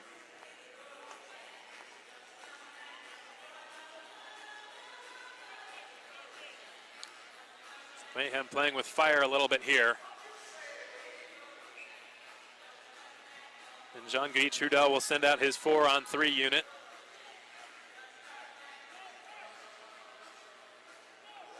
With Greenberg, Kalis, Blasco, and Neville. Neville gets it at the right point. He steps in, right circle, sends it to the goal line for Blasco and gets it back. High slot, one-timer is fanned on by Kalis, who was that close to getting his hat trick. Kalis up back to the line, above the left circle, it's Neville. Gets the return from Hageman. Neville cycles it down to Kalis at the goal line. Steps into the left circle, gives it back into the slot. Sean Lynch, fresh off the bench after that line change, spears it free. He's got a chance down the right side. Lynch will shoot. Stopped by Stephen Klein. Oh, wouldn't that have been something? Sean Lynch hoping for his first professional goal. Just came straight from the Macon bench, stole the puck, and got an opportunity at the other end. A well-timed step by Sean Lynch. The Peoria power play is completely unbeknownst to his whereabouts. He just raced into the zone and from behind stole the puck and got himself a pretty darn good opportunity for a shorthanded goal. He had his first assist with the Mayhem last Saturday. Did the Syracuse, New York native. Greenberg across the blue line. It's given to Bo Walker and returned along the end wall as it's rattled. Kalis checked hard by Soper. Minerva gets an opportunity here. He sends it across the ice hoping for Lynch. It was in the air. Lynch now is taken in behind the net. He fights for it against Nick Neville. He's outnumbered 4-5-1, but he's killing some time, some precious time off of Peoria's power play. He'll now skate back to the Macon bench for a well-deserved break. Benton Blasco, rather Bo Walker. Outer hash marks, far circle. Walker sends it down to Blasco. Back up to Walker again. Bo Walker. Blasco, side of the net, stuff attempt denied by Silvas, who makes the butterfly save. 11:58 to go in period 2. Peoria holds a 4-2 advantage.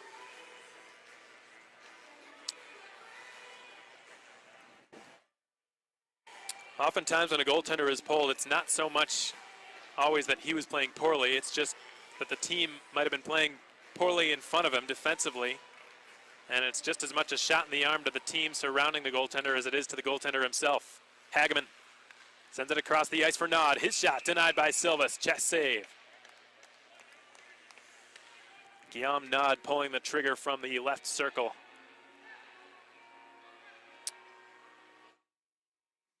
Nod's playing in his first game against Macon this season. Dual Canadian and German citizenship. His father, Daniel Nod, was a Buffalo Sabres draft pick, taken in the 6th round, though he never did end up playing for them.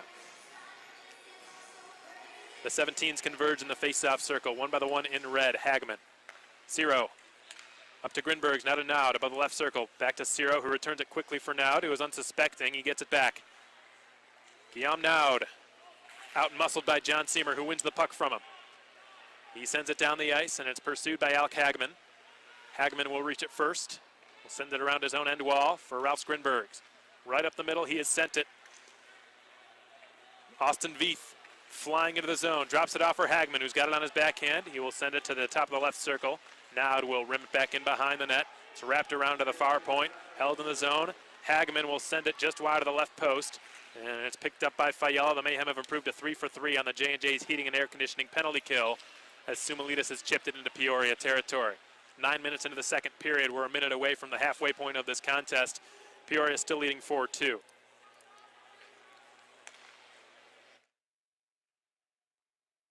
Larry Smith securing possession from Mitch McPherson. He's got to turn back and drop it to Sutliff. Dennis Sicard intercepts it. He will backhand it to the line for Perrone. Long shot. Butterfly saved by Silvas. Picked up by Caesar. Cleared out to Cameron, who chips it into the Peoria zone. On goal. Stopped by Klein. Collected by Perrone. Wrapped around the boards. Played by Larry Smith in the neutral zone. Now Nick Minerva's got to fetch it in his own end. He will angle it off the glass as it flutters all the way down. This will be an icing call against the Mayhem's youngest player, Nick Minerva. That icing infraction's been brought to you by Tropical Smoothie Cafe. We've got 10:19 remaining in period 2. Macon trailing the Rivermen by a 4-2 scoreline. The ensuing draw will take place in the near circle, the left circle of the Macon zone, to the right of Ian Silvis, his blocker side. Cameron against Greenberg, won by the latter of the two in the face-off.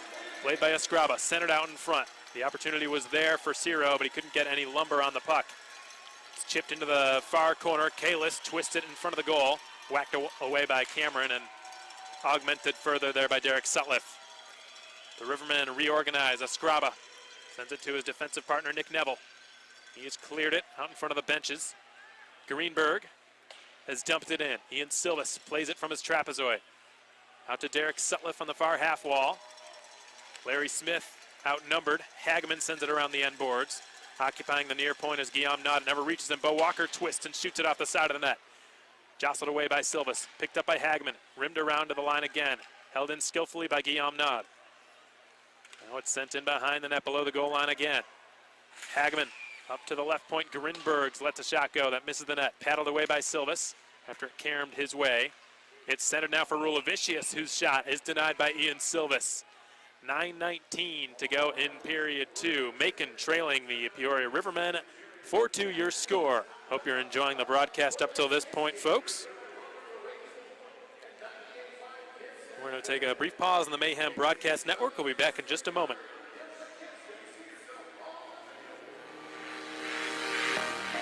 Need to raise some money for your organization? Contact the Mayhem front office and we'll be happy to partner up with your group to help you fundraise for a cause. You buy tickets from us at $10, you sell them for $15, and then you keep the remaining $5 per ticket sold for whatever cause you like. Call our office at 478-803-1592 to set up a fundraiser for your organization today.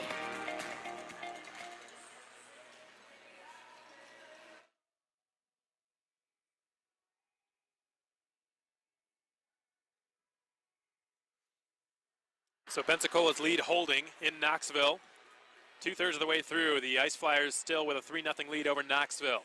If that score holds and the Mayhem don't come back, they will be given a second chance tomorrow night. Soper will step in to take a critical defensive zone face-off to the right of Ian Silvis against Ben Blasco. Peoria wins the draw due to the help of the wingers.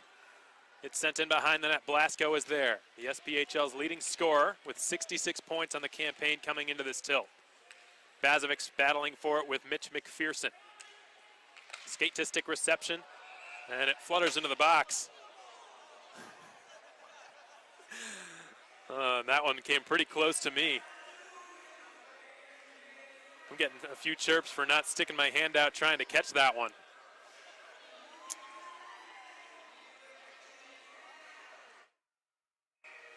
I'm up here at the top of section 3, and that puck probably came a foot or two from landing in the press box.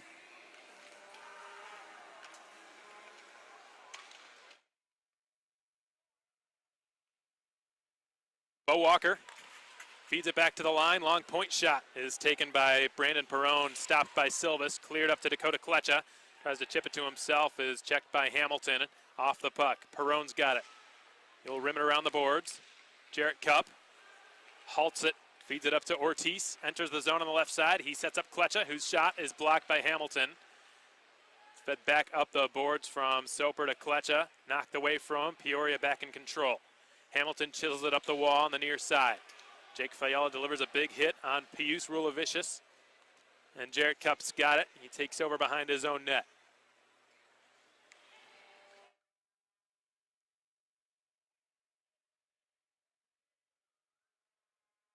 Cup sends it right up the middle. Didn't reach anyone's stick. Icing is the call against Macon, even though Stephen Klein came out to play the puck.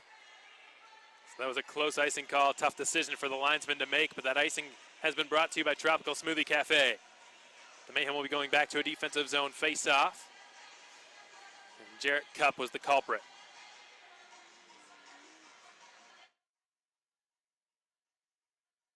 Cup ranked second at Curry College in goals with 11 his senior year last season, turned 26 on Sunday. Grew up skating on the frozen lakes in Ontario. His first full season with the Mayhem, and he's led the team in games played by a defenseman. He's got it on his stick now. Floats it into center ice. It's flattened by Trask, who will send it behind the net. Sumalitis is there in the far corner. He inadvertently pops it out of play. 7:50 now to go. Peoria doubling Macon in shots on goal, 20-10. They have dominated this period. Shots on goal were 7 apiece through the first 20 minutes. They now favor Peoria by a 10-point margin. Rivermen still with 3 unanswered goals. 4-2 is your score as we're approaching the tail end of period 2. Face-off takes place, and Seamer is able to advance it into the left corner. He goes in after it. Escriba beats him to it. Will rim it up the half wall on the far side from his backhand, and it's carried into the zone by Ryan Ciro. Kalis, slap shot on goal. Silva sprawls out, makes the glove save. Oh, and some pushes and shoves take place after the fact. It's been a relatively clean game thus far, which is a little bit surprising when you've got these two teams coming together. This sort of thing is what you would expect after every whistle. What with the old score settling and the hostilities and rivalries, not just from this season, but from years and years past. That notwithstanding, for the most part, it's been a pretty clean game.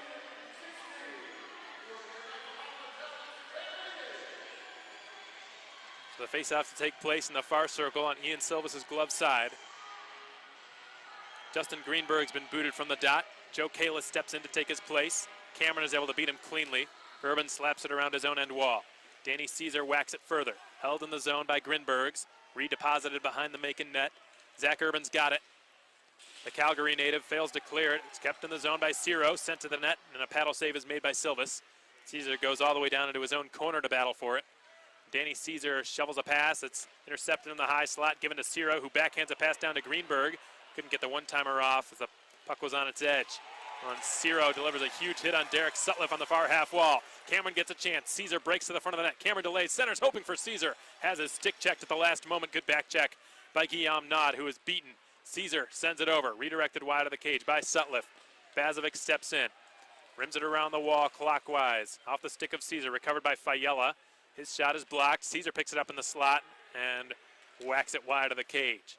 Sean Lynch is elbowed off of possession. The Rivermen have gotten it out past their own blue line.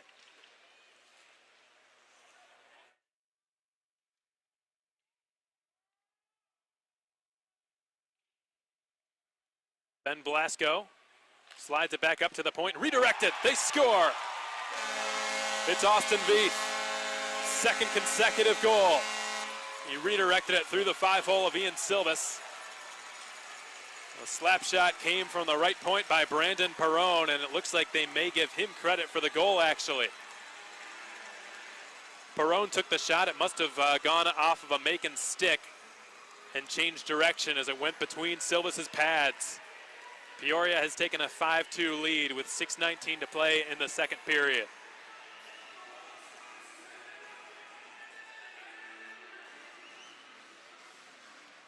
So they have just seized control of this game.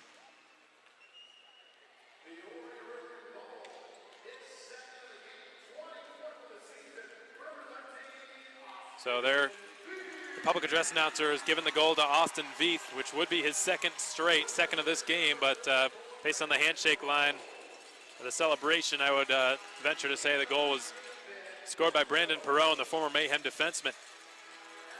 Extracting his pound of flesh. He hammers a slap shot from above the right circle that sails over the crossbar. Held in the zone from the left point by Jake Hamilton. Given down into the left corner. A 6-man scrum ensues there. And Minerva's got a close grapple on Alec Hageman. Bo Walker scraps for it. The SPHL's Warrior Hockey Player of the Week from last week, Bo Walker with a 6-goal weekend. A hand pass is called against Peoria, and the faceoff will exit the Macon zone.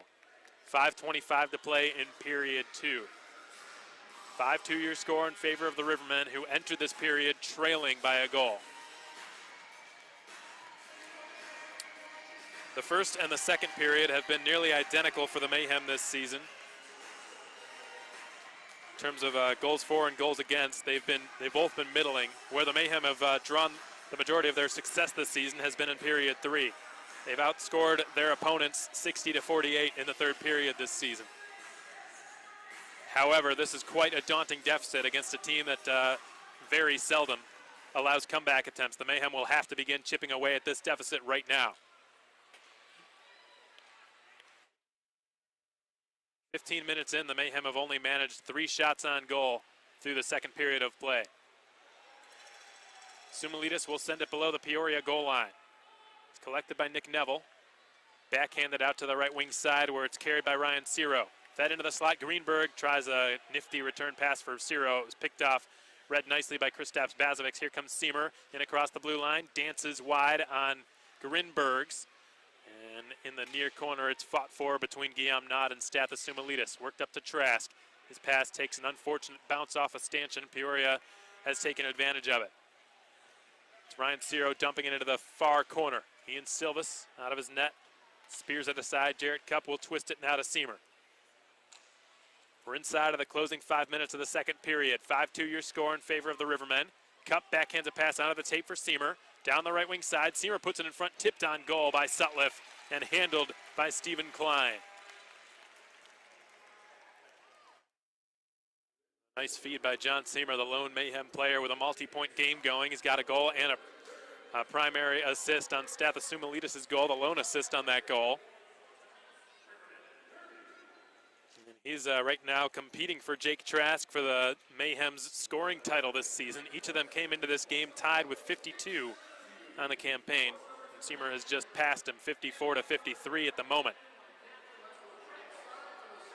John Siemer coming into this game was third in the SPHL, tied for third in the SPHL with 37 assists, behind only Ben Blasco and Cy Nukovic of Huntsville.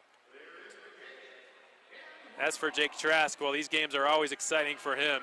He was traded to Macon back in December of 2015 in exchange for Connor Toomey. And he hasn't looked back since. Been one of the best goal scorers in the SPHL for years.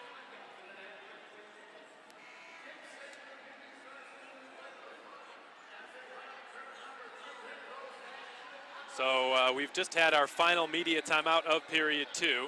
The Rivermen leading the Mayhem by a 5-2 margin. The ensuing faceoff will take place in the Peoria zone, so an opportunity for the Mayhem to take advantage of an offensive zone faceoff. The puck will drop to Stephen Klein's left, his glove side. Cameron wins the draw cleanly and gets it to Danny Caesar. He will slide one through the slot, collected on the far wall by Sutliff, tapped back to the point for Smith. He will put it back behind the net. It's whacked at by Mitch McPherson, held in the zone nicely by Nick Minerva at the right point. Perrone will send it along the far corner board. Caesar puts it right back behind the net. Caleb Cameron twisting with it, turns his way towards the front, loses the puck. It's collected by Caesar now in the near corner. Caesar hoping to work it back up to the point for Minerva, but he's well covered in the right corner right now is Danny Caesar. Cameron puts it back behind the net, collected by Peoria's Jake Hamilton, and out he skates with it. Hamilton down the right side. Scored the game-winning goal the last time these teams met. He delivers a huge check to Nick Minerva. Is that a clean hit? The referee says so. Floated out to center ice. The Mayhem get a 2-on-1. Sutliff with Cameron. Cameron's got it, returns it. Sutliff into the backhand, shoots. Stopped by Klein, his best save of the game. And he keeps the Rivermen ahead by 3 goals. Brought back the other way quickly by Bo Walker. He slams on the brakes. Tries to go wide on Zach Urban, who says no to that. It's given out from Rulavicius to Alec Hageman, the Peoria captain. Up into the high slot for Neville. Stick handling in a phone booth right now. He salvages possession, feeds Rulavicius. He returns it back up the wall in the direction from which he got it. Cameron sustains a big check by Alec Hageman. Second in the SPHL in penalty minutes with 139 this season. And somehow he's found the time to produce at a Siemer and Trask-like rate. Here comes Walker, down his off wing, dropping it. Greenberg in the slot. He fires, and a good butterfly save is made by Ian Silvas. Rulavicius and Kristaps Bazovic's former teammates throwing fisticuffs left and right. The two of them played together last season in Mississippi with Ralph's Grinbergs, with the River Kings. And I pity that broadcaster, TJ Shalat, who's now the voice of the NAHL's Austin Bruins. He had to pronounce Rulavicius, Bazovics, and Grinbergs on a regular basis.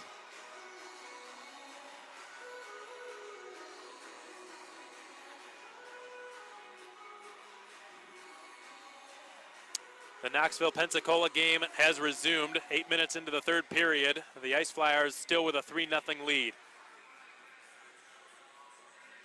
Jimmy Soper will take a defensive zone face-off to the right of Ian Silvis. Greenberg is able to beat him on the draw. Kalis, he twisted on net, just missing the left post, or the right post rather, however. And now Kalis and Urban are in a heated discussion in the Macon slot. And I think Logan Gruel is saying he's had enough of this, so he is sending Joe Kalis and Zach Urban to their respective penalty boxes. 2:36 remain in the second period. Macon down by 3. 5-2 your score. Peoria with 4 unanswered second period goals. And it looks like we're probably going back to the 4-on-4. The last time we were on the 4-on-4, Peoria scored. Austin Veith with his team leading 23rd goal on the season. Which was just given way too much time and space. Jared Cupp is knocked off the puck.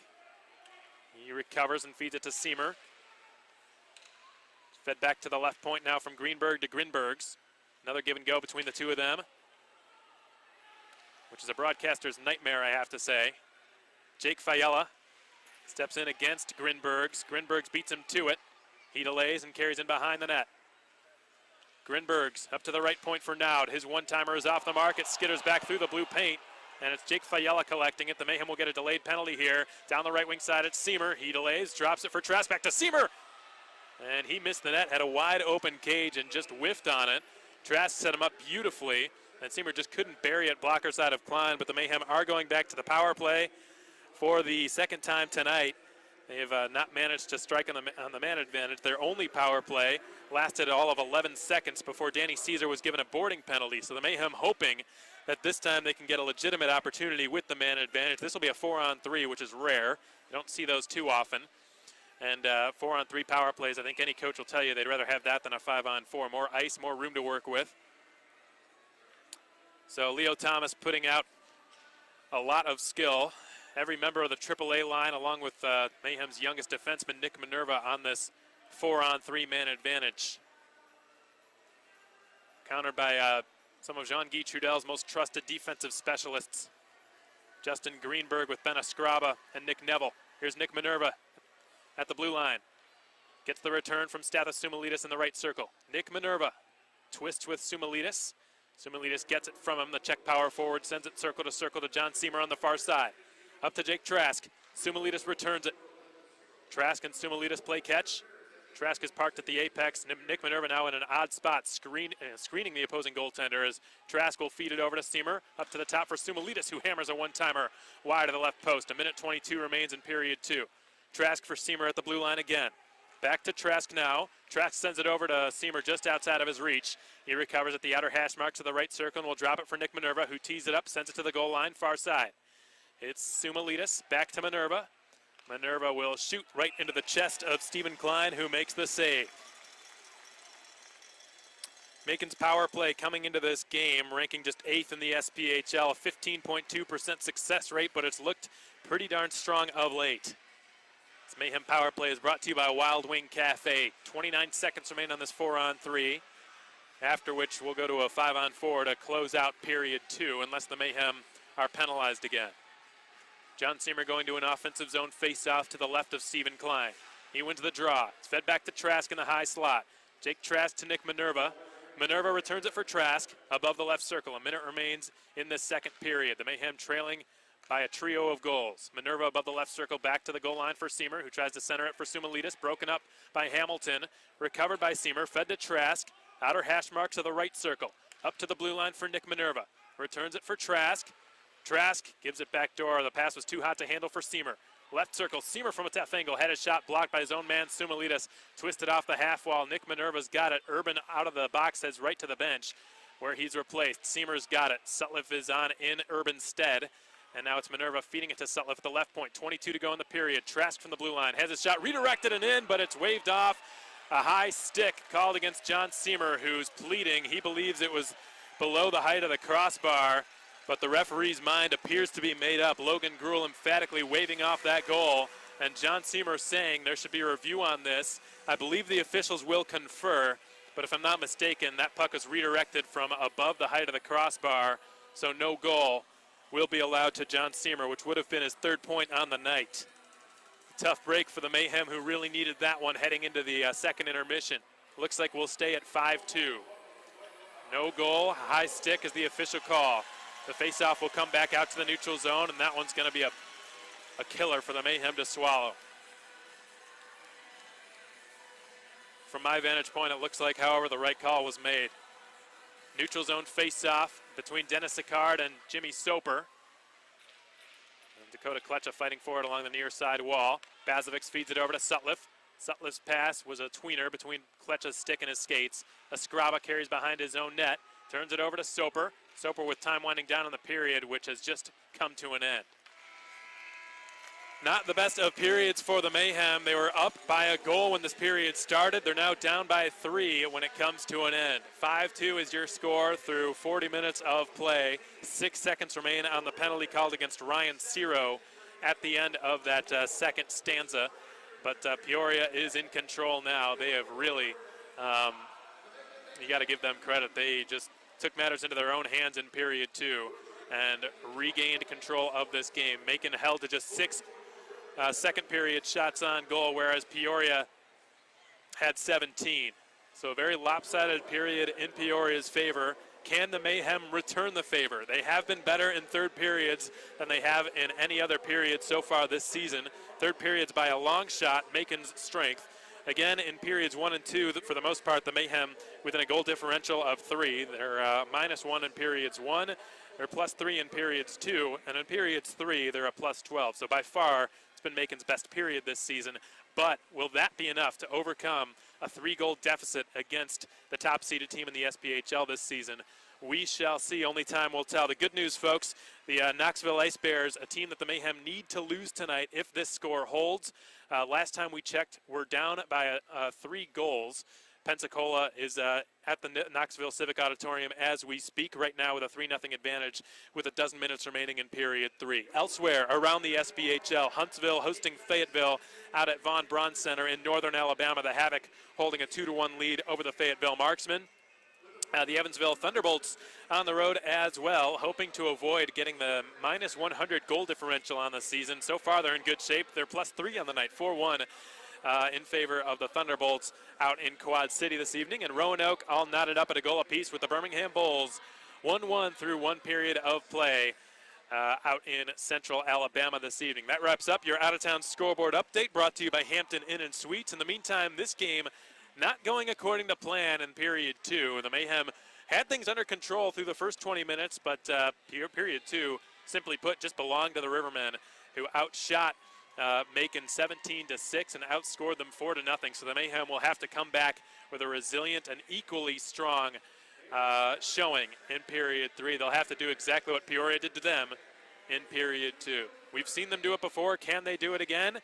We'll find out. In the meantime, folks, we're happy to have you with us. We hope you're enjoying the broadcast up till this point on SPHL Live, powered by Newline, and on YouTube. In the meantime, please enjoy another excerpt from last week's episode of Line Change with Coach Thomas. That and more coming your way next on the Mayhem Broadcast Network.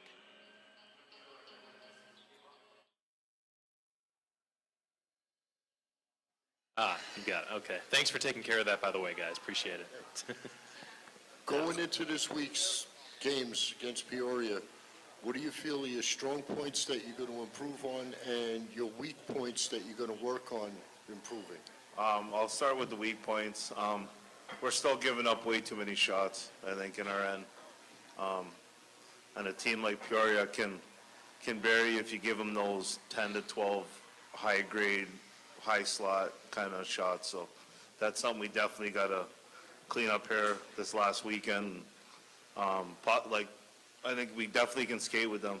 I think our team's we have a lot of speed that we're showing now, and if we just continue to use that and get on pucks harder, and my two defensemen here that can skate too, if they push the pace up the ice as well, and we can do some damage. So it's like I said earlier, it's been better the last few games. So we'll definitely continue to work on that, but I think our D zone's probably the main thing that we'd have to kind of tighten up these last two games and in playoffs.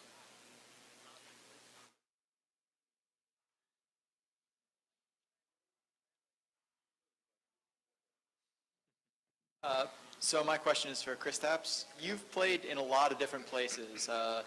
Finland, France, you played a little bit in Alaska. Outside of Macon, what would you say is your favorite place to play?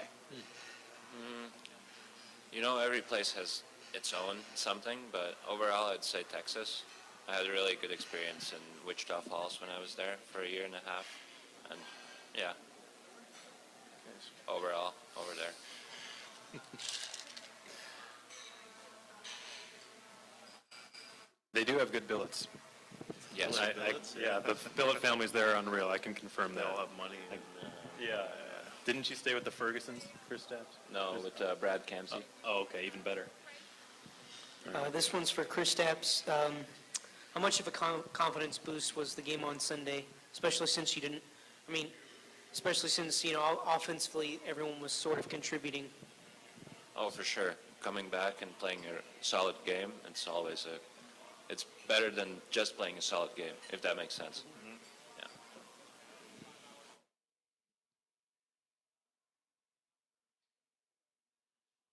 Is there any chance we can get Alex's intro on the pregame playlist?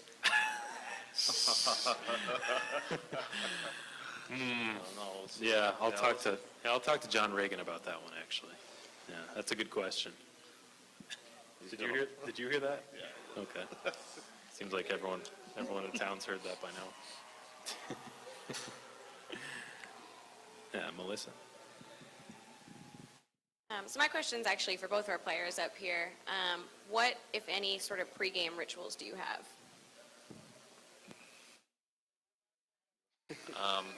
For me, it really depends. If I play a good game the day before, then I try to do the same thing. It really changes. Like if I'm playing good, I stick to that, what I've been doing, eating the same, waking up at a certain time, whatever. Whatever I'm doing, I keep doing it. If I'm playing bad, completely change it. But the thing I do all the time is I put my left side of equipment first, and then I put my right side of equipment. But that's about it. My blade can't touch the floor before I go out there, so I keep it upside down. Got the same things, man. Yeah. Well, I mean, good players. Mississippi guys. Weird. And then, for me, it's the same thing. Like what he said, it varies on day to day. Like if we win or play good, I'm wearing the same suit to the game, the next home game anyways. And same thing, I always dress my left side before my right for some reason. It just feels more comfortable. And then, of course, we've got all our handshakes with each other before we go out.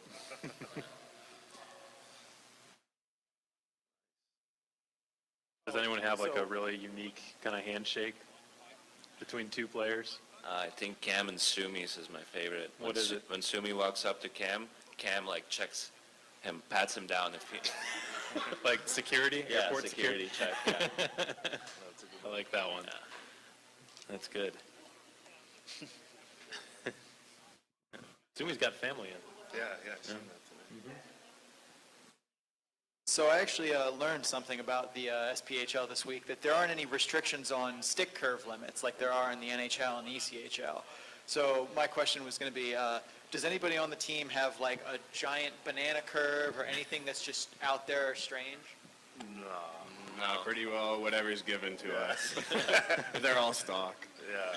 Oh, they all got like the standard Sakic backstrom, whatever curve that you get. So. I didn't know that, Sean.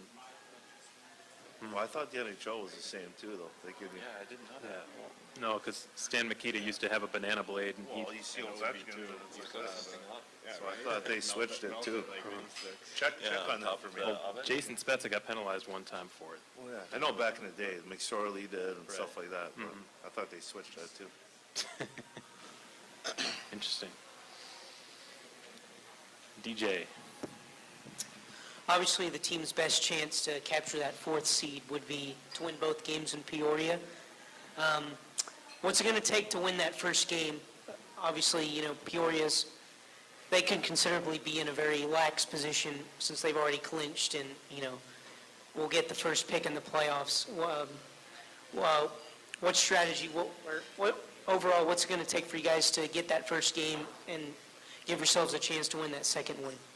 Well, obviously, Evansville just went in there also and beat them the first game. So, I mean, if you go into any game, you work hard, use your speed, use all the all the things that you have that are good, and you just work hard, you can beat any team in this league. So, with that, with good goaltending, and anything can happen. But if you go there and you're lackadaisical and you're not willing to work hard and win battles, you can lose. You'll lose a game. So, with this team, like I told them, I go, you can have all the talent in the world, but if you're not going to work hard, good things aren't going to happen. So, with that, I would just say that hard work and winning battles, and we can win that game for sure, or both games, in the weekend.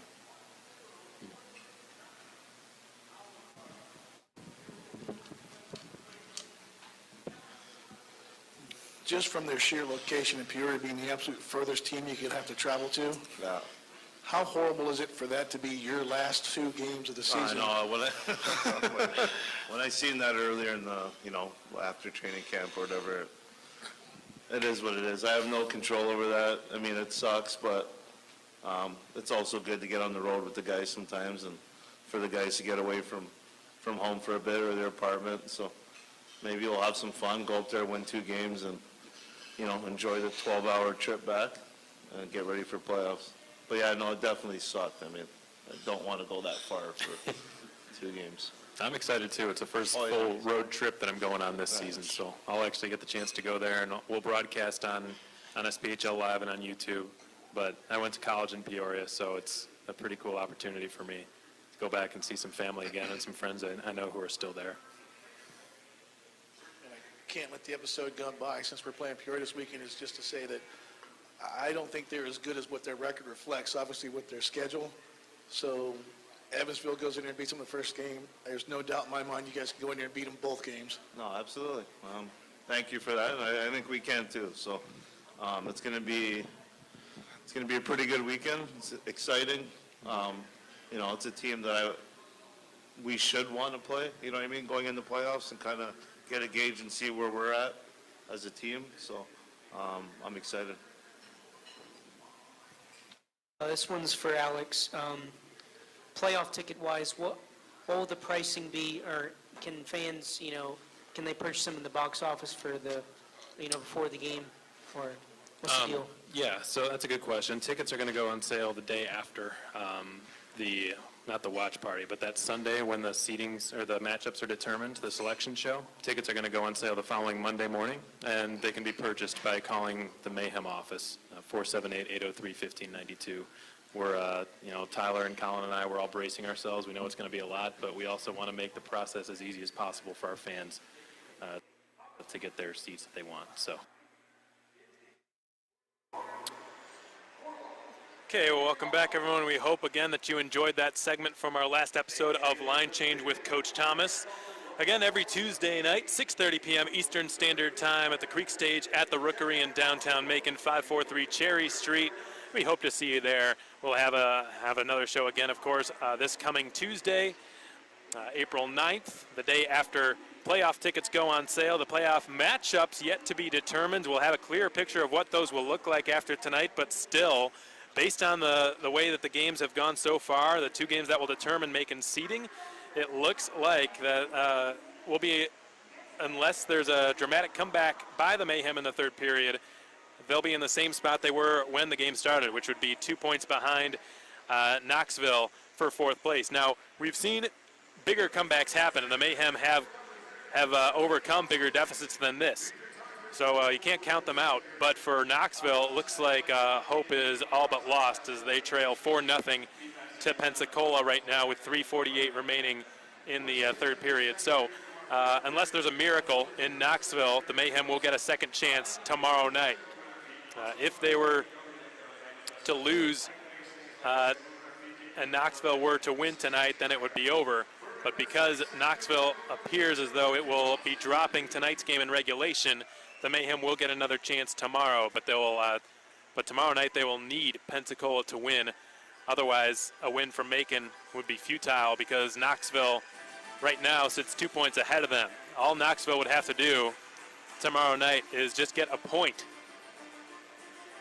in order to secure home ice advantage in the first round. So they could go to overtime and lose. So that just that makes this next period of play just that much more important for Leo Thomas and the Mayhem, and he understands that. And make no mistake about it, folks, he is going to come into this period with guns blazing, as is his team. A tough break for the Mayhem at the end of period 2, with John Siemer redirecting a blue line shot taken by Nick Minerva to what looked like would have brought the Mayhem back to within 2, which would have been a huge spirit lifter for Macon after a period that really just did not go their way. That would have been some consolation and would have given the Mayhem a little bit of life heading in to the second intermission. It would have completely changed the momentum of the game. Instead, they go into the third period with a daunting 3-goal deficit against the top-seeded team in the SPHL.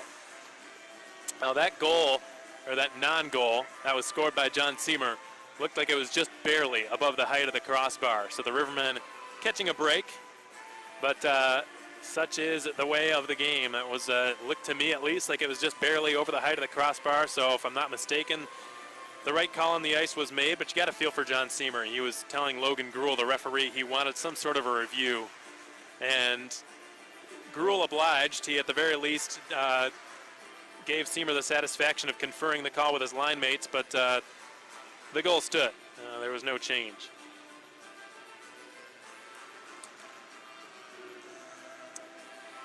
So 5-2 is your score through the first 40 minutes of play. Let's take a brief look around the SPHL for your Hampton Inn & Suites out-of-town scoreboard update while we've got some time.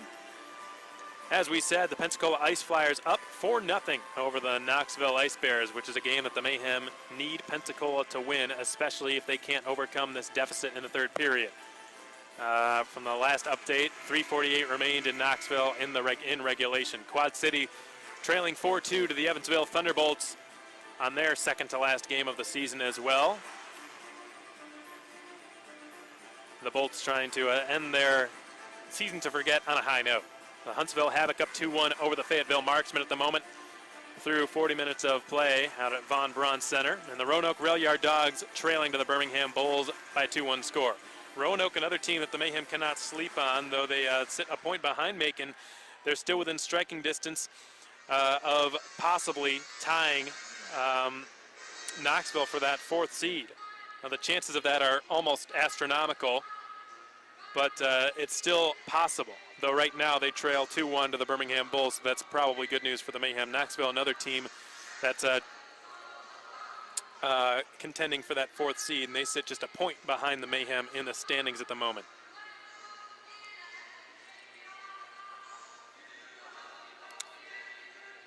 So we've got about 4 minutes or so before third period action is brought your way. We'll take a closer look and delve deeper into this game and talk about how we got to this point, starting just 32 seconds into the contest. Joe Kalis, the brother of SPHL linesman Derek Kalis, scoring just 32 seconds into the game with a very awkward angle goal from basically from the goal line, a severe angle shot that just fooled Kevin Etma. It squeaked through his 5-hole and into the back of the net, but the Mayhem responded. John Siemer, Savas Sumalidis both scoring. The AAA line coming up big for the Mayhem in back-to-back goals within a 3-minute and 22-second span. Sumalidis bearing his 12th goal of the season, 8:31 into the first period, with a snapshot from the mid to high slot. He was slipped a pass by John Siemer, who got on the score sheet again shortly thereafter. So he's got a 2-point night going, the only Mayhem player who can say that. Seymour passing Jake Trask for the team lead in points with that second tally. 54 points on the campaign for the Mayhem's alternate captain. Seymour scoring Macon's go-ahead goal, 11:53 into the first period. Jake Trask, Jarrett Cupp getting the assists on Seymour's strike. That put the Mayhem up 2-1 heading into period 2. However, things took a downward turn for Macon in the middle stanza. It was all Peoria. 17-6 the shots on goal in favor of the Rivermen, and it looked even more lopsided than that before the Mayhem went to a late 4-on-3 power play. Joe Kalis, Ryan Ciro, Austin Veith, Brandon Perrone, all netting goals for Jean-Guy Trudel and the Peoria Rivermen. Kalis' goal was his second on the night in a flash of deja vu, scoring 32 seconds into the stanza. Ryan Ciro netting his first goal of the season with the Rivermen, set up by Bo Walker and Jake Hamilton. 3:21 into period 2 to regain Peoria's lead. And then on the 4-on-4, Austin Veith blasting down the right wing, getting past the Mayhem defense, getting way too much room. Leo Thomas and Ryan Michael would not have been happy with his team's effort defensively on that goal scored by Austin Veith. And he went to the backhand and slipped it through the 5-hole of Kevin Etma, which would end the rookie goaltender's night. Unfortunately, he's played great since he's joined the Mayhem folks, but unfortunately tonight has just not been his night. And his defense, not all the goals that he allowed were his fault, although I'm sure he'd like to have a few of those back. The Mayhem just not doing a good enough job on a couple of Peoria's strikes defensively. The Austin Veith goal, for example, he was given just way too much room. That one was not on Entma by any means, but still, I think somebody with Entma's pedigree is probably going to be upset with himself, and he was pulled from the game in exchange for Ian Silvis at the 6:08 mark of period 2. He was replaced by Silvis. Silvis came in, did a good job, made a few big saves, and unfortunately conceded another fluky goal scored by Peoria. Brandon Perrone, the ex-Mayhem blue liner, let a shot rip from in front of the Peoria bench, a slap shot from the right point that redirected off a Macon stick and deflected through the 5-hole, it looked like, of Ian Silvis to build upon Peoria's cushion, which is now a substantial 3-goal lead. 5-2 the score through the first 40 minutes of play. 2/3 of this game now in the books. We've got about 30 seconds or so remaining before third period action is brought your way. The final in Knoxville. The Ice Flyers have held on for a 4-0 victory, which is great news for the Mayhem and their fans, as hope remains for the Mayhem to secure home ice advantage in the first round of the playoffs.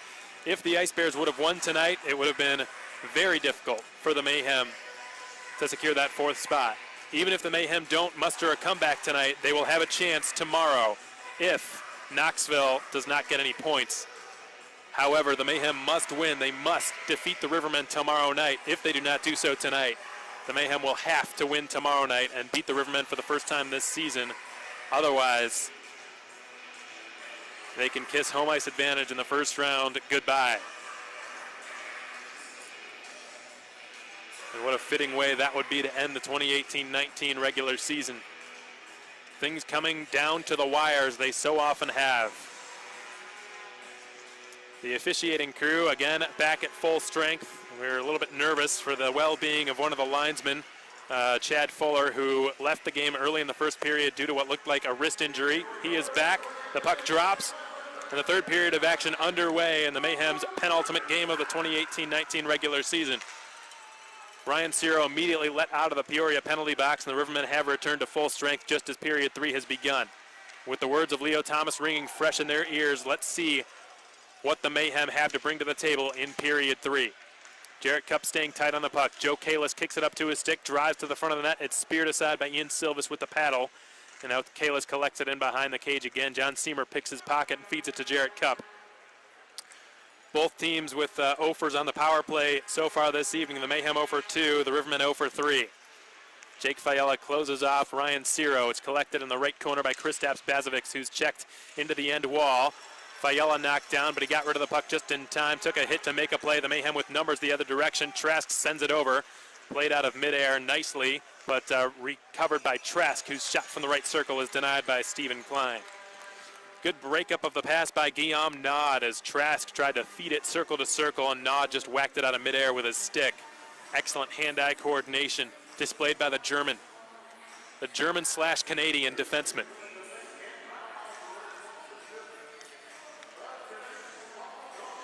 if I had to guess, would probably be fluent in 3 languages, having grown up in French Canada with dual German citizenship and playing in the United States. Puck's been rimmed around to the left point. Kristaps Bazovic with a head fake and a shot, blocked by Sutliff, recovered by Cameron. He's got Caesar, sets him up. Caesar tries to tap one along, perhaps one pass too many. He's hoping for a backdoor attempt from Sutliff. Bazovic recovers it. Cameron from the slot will feed it to Urban. Long slap shot, redirected, save. Sutliff's shot rolls just wide of the cage with Klein scrambling. The Mayhem unable to take advantage of that. And again, the Rivermen have escaped unscathed as Walker will bat one into Macon territory. It's halted behind his net by Ian Silvas. Cleared out to Sutliff. The Mayhem trying to catch the Rivermen in the midst of the line change, but they got back on the ice quickly. And it's reversed by Brandon Perrone up into the near half wall area. Ben Blasco taking over and takes a check from Ortiz, but he got rid of it. And now it's pursued by Mitch McPherson in the right corner. He's hit hard into the end wall by Nick Minerva. That big hit brought to you by Harrison's Body Shop Collision Repair. Ben Blasco sized up by Larry Smith. The Mayhem's leader in plus-minus this season with a plus 22 rating coming into this game. A criminal justice degree from Niagara University. Ortiz down the left side. Marcus Ortiz with a shot. And a butterfly save is made in goal by Stephen Klein. Ortiz recovers. Feeds it back up to the blue line. Not the best of passes as Larry Smith couldn't quite make a play on it. It's recovered behind the Macon net by Ian Silvas and dealt on to his left for Larry Smith. Smith up to Jimmy Soper, the hard-hitting Canadian power forward who just turned 24 years of age a couple of weeks ago. It's redirected deep into Peoria territory by Sean Lynch. Ralph Grinbergs eludes a stick lift from Trask, sealing the boards at the right point, but to no avail with Stathosumalitis. Here come the Rivermen on a 2-on-1. Joe Kalis left side with Greenberg. He shoots, glove save, rebound hacked away. Last minute by Jarrett Cupp, who probably just saved a goal. Joe Kalis is knocked off of the puck by Jarrett Cupp. He pursues it with one hand on his stick, will wedge it up the wall, hoping to get it to Trask. It's taken away by Greenberg, fed below the net. Kalis puts it in front, all the way through. Intercepted by Fayella, fresh off a line change. Sumalitis down the left wing side. Fayella cuts to the front of the net. Sumalitis protecting the puck on his backhand. He turns, he's brought down. No penalty, and the Rivermen have sent it out to the blue line and over it ultimately as Fayella will try to chip it back. It goes out of play. Getting a stick on that pass was Ryan Ciro. That flying puck's been brought to you by Blues Painting and Home Repair. 16:43 remains in period 3. The Rivermen up 5-2 over the Macon Mayhem. 25-16 your shots on goal in favor of Peoria, despite a few good scoring opportunities for Macon. The score might show 5-2, folks, but that might look a little bit more lopsided in Peoria's favor than it really is. The Rivermen have scored 2 fairly fluky goals, with one deflecting off a Macon stick and another being scored from a very severe angle 32 seconds into the contest. And, of course, Macon getting the short end of the stick a few times with that high stick goal. That was just barely a high stick that didn't count. And then earlier this period, as the Rivermen are caught on an offside. Derek Sutliff's opportunity would have scored had it not been blocked by a Peoria stick at the last moment. So this could very easily be a tie game right now. Just Peoria has gotten the majority of the bounces, though they have dictated the majority of scoring chances, albeit by a pretty narrow margin. I'd say more so than the shots on goal would suggest. So neutral zone faceoff is won by the Rivs. Whacked back to the red line, and a DDD pass is sent from Neville to Askraba, who skates in across the Macon blue line. His shot blasts off the backboard stanchions. Sutliff springs the puck free out to the red line at center ice. Nick Neville gets it up to Pius Rulavicius, who chips it into Macon territory where his former teammate with the Mississippi River Kings, Kristaps Bazovic, took over. His pass out to center is picked off, but Urban takes it back. Urban down the right wing side. The pass for Sutliff. Got one hand on it, but couldn't do much more. The Rivermen commence a counterattack. Bo Walker slipping through the neutral zone, negotiates his way over the blue line on side and will distribute it behind the Macon goal line. It's played by Mitch McPherson, returned in behind the net. Nick Minerva's got it with his head up, is able to just chip it off the glass, and it took a weird bounce off a partition, stays in the Macon zone. Fortuitous bounce for the Rivermen as Smith will rim it around to the near side. Jimmy Soper unable to clear it past the watchful eye of Brandon Perrone. It slipped through the crease out to the far half wall. Danny Caesar takes over. The ex-Knoxville Ice Bear played 152 games for that organization. He will dipsy-doodle his way around a couple of checks and gain the blue line. He shoots, and a pad save is made in goal by Klein. Collected by Greenberg. Sent down the left boards. Larry Smith is after it. Joe Kalis is right behind him. Smith reverses it, takes a big hit by Kalis. Peoria back in possession. Grinberg switches with the puck handler, Veith. His shot is blocked. Recollected by Kalis in the slot. He pulls the trigger. The changeup that missed the net wide of the left post. Didn't have much English on it. And Kalis takes a check from Sean Lynch. A 5-man scrum ensues. A centering pass is broken up by Jimmy Soper. Dakota Kletcha, who's got great speed, does the former Riverman, gains the zone, and his 100th SPHL game will now carry into the left corner and be sized up by Grinbergs and knocked off the puck ultimately. Squeaks back up the far boards, and Justin Greenberg, the alternate captain, take over for the Peoria Rivermen. He feeds Dennis Sicard the pass. In the slot, it's taken away by Macon. Chiseled back up the boards, Nick Neville dropping it for Ben Escriba. Back to Neville. Nick Neville slips away from John Seamer. He dishes a pass off to his right for Sicard and gets the return pass. Neville is checked by Jake Fiella. Sicard from the right corner. Sends it around the end wall out towards the left point. A skate-to-stick reception is made by Ben Escriba. And Trask will backhand a pass the width of the ice. 85-foot wide pass caroms off the near boards, and John Seamer will send it behind his own net. Fiella springs it along for Jarrett Cup. Cup slips one through for Sumulidis. Great pass to Seamer. Offside is the call against Macon. A late whistle blows. Seamer not happy with it, and then he sustains a punch to the face by Pius Rulavicius.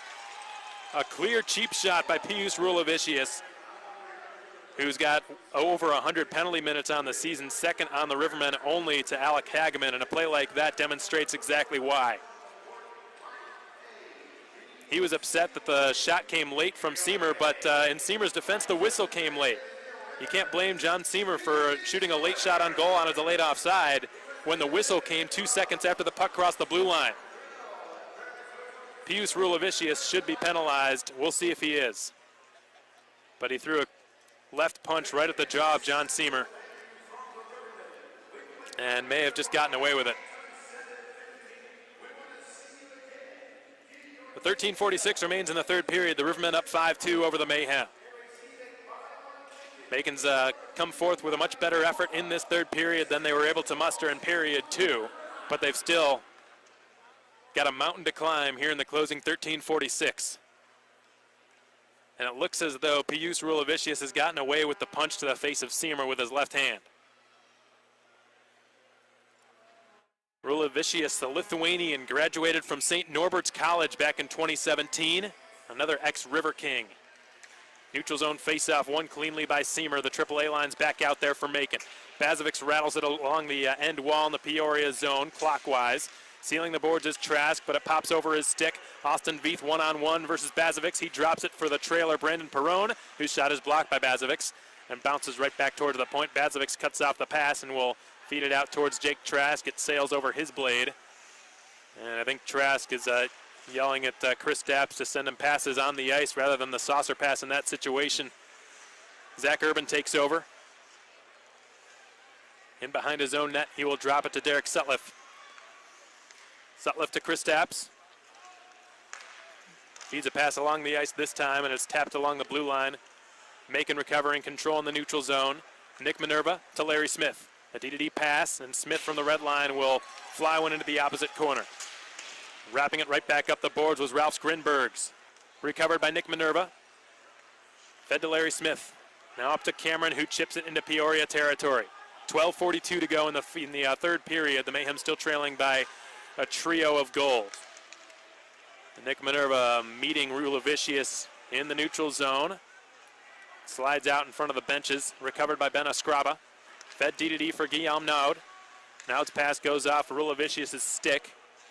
Naud follows up and slaps a weak shot wide of the net from center ice. Minerva rims it around the far boards. Bounces over the blade of Marcus Ortiz. He stays on it. Neville gets it in his own zone.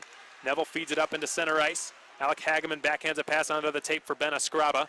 Escriba nearly received the return from Pius Rulavicius. Goes into the left corner to fight for it against Nick Minerva. Minerva's got Rulavicius pinned to the far corner boards at the time, and it's worked back to the left point. Ben Escriba couldn't hold the line. He will send it back to his D partner, Nick Neville. Two of them have been on the same defensive pair for years. Escriba slips away from Soper. Feeds it too far into the path of Ciro. Halted by Silvis. Dropped for Fiella, who's under duress. It's worked along the near half wall. Blasco drops it to Perrone. Ben Blasco allows it to go through him. Back in behind the net it goes. Mitch McPherson gave it away. The Mayhem have cleared it thanks to the efforts of Jimmy Soper, who took a big hit by Veith to get it out to the red line. Sean Lynch is in control now in his own zone. Lynch will circle away from the forechecking Ben Blasco. Oh, and then Soper is tripped at center ice by Austin Veith. The Mayhem will be going to the power play shortly as Fiala gives it off to his right for Trask, whose shot is kicked away by Stephen Klein. The Mayhem with an empty net right now, a sixth attacker on the ice in the form of John Seymour. Sumalitis will leave it. Jarrett Cup to Trask.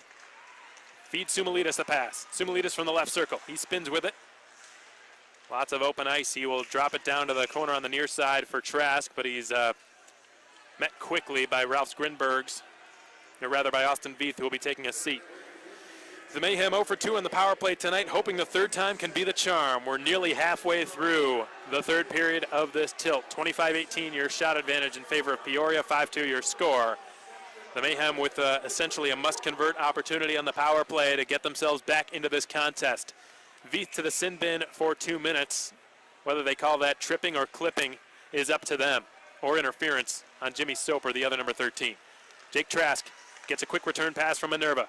Seymour, left circle, centers it. Sumalitis' shot ends up pinballing on net. Was not the shot Sumalitis wanted. He got rid of it quickly, but it was blocked by a Peoria stick on the way through, and Stephen Klein was able to make the save.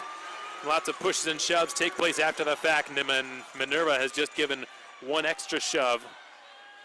And a Guillaume Naud.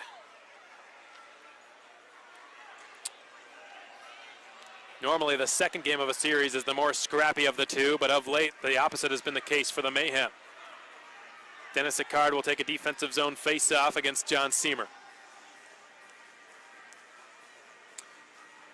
Sicard, the former Mayhem bruiser, began his SPHL career more than 10 years ago for the Richmond Renegades back in 2007. He's 33 years of age.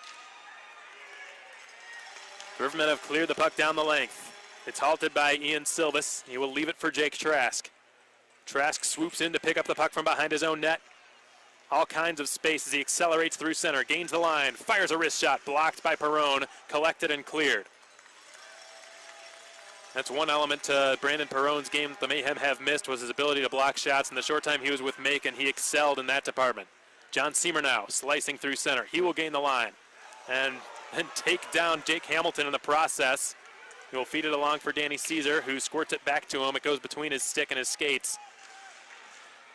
Redeposited behind the net. Caesar slips it in front, hacked wide of the net by Stathis Sumalitis, who goes in behind the goal to pressure Jake Hamilton. Held at the line by Dakota Kletcha, who will sauce it to Jake Trask at the left point. Jake Trask switches with Seymour. He twists it back to him. Seymour, slap pass over to Kletcha at the right point. 5 forwards out there for Macon right now. Seymour down to Trask. Caesar is screening the goaltender, Stephen Klein. The shot from Trask is on goal, but stopped by Klein. Kletcha's got it far circle. His pass intended for Seymour, broken up by the stick of Rulavicius. 35 seconds remain on this Wild Wing Cafe power play. Here comes Kletcha down his off wing, dipping the shoulder and driving with a backhand shot that's denied by Stephen Klein. So that horn has just signified the sound of our second media timeout of period 3. 5-2 Rivermen, your score here at the Peoria Civic Center, also known as Carver Arena in Central Illinois. The Rivermen very seldom have lost games on home ice this season, even less so in regulation time. Just one regulation loss in this building all season long. If the Mayhem cannot complete the comeback that they're after right now, they will still have a chance tomorrow night. However, a point would go a long way for them. If the Mayhem can even salvage a point from this game, that would be huge, but they've still got a lot of work to do.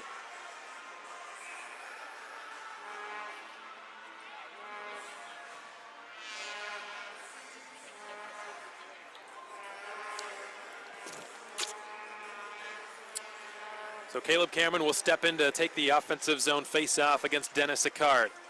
Ortiz is on his left, Kletch is on his right, but Sicard beats him on the draw. And he has cleared it over the glove hand of Derek Sutliff all the way down. 23 seconds remain on this Wild Wing Cafe power play. Bazovic is the lone defenseman out there, joined by Cameron, Ortiz, Kletcha, and Sutliff. Bazovic will take it himself, eventually drops it off at the red line. Dakota Kletcha, also in his 100th game tonight in the SPHL in his career, just like Bazovic's. Cameron, outer hash mark to the far circle. He will drop it back to the right point. Bazovic is there. Bazovic returns it to Kletcha, right circle. He puts it down to Cameron, who slips it over. Sutliff shoots it wide of the net. A diving block was made by Guillaume Nod, who unquestionably saved a goal. The shot from the right point by Kletcha is blocked. It's Bazovic now, feeding it around behind the net. Caleb Cameron in the far corner is wrapped up by Ben Oskraba. And a goal, without a doubt, was just saved by Guillaume Nod. Derek Sutliff's got to be frustrated. That's the second time this period he's been robbed of a goal by a Peoria defenseman. Cup floats it wide of the glove side post of Stephen Klein. Jake Fiala is knocked off the puck by Pius Rulavicius. Skating out to center with it and beyond is Hageman. He loses an edge. It's recovered by Bazovic in his own zone. And now it's given to Jarrett Cup, who will feed it to Jake Fiala behind his own goal line. Inside of the final 8 minutes of play, the Mayhem still trailing by 3. Soper fires a bullet off the half wall on the far side. Danny Caesar wraps his man up, wins possession of the puck. Caesar wheels up the half wall and will spin it in behind the net, behind the goal line at least. Soper tries to feed Sean Lynch. Caesar delivers a huge hit on Alec Hageman behind the Peoria cage, and Hageman will somehow retain his bearings as he feeds it up to Ryan Ciro at center ice. As it stands now, he's got the game-winning goal. Ciro wrapped up by Cup. Ciro recovers and centers it for McPherson. His shot is blocked. And now it's Sean Lynch recovering. He floats the pass out into the neutral zone for nobody in particular, just trying to buy his team a few seconds for a line change. Blasco back into the attacking zone. Austin Veith gets it and sends it through the goal mouth. Nobody was there on the far side to tap it in. Sumalitas slips a pass to Seymour.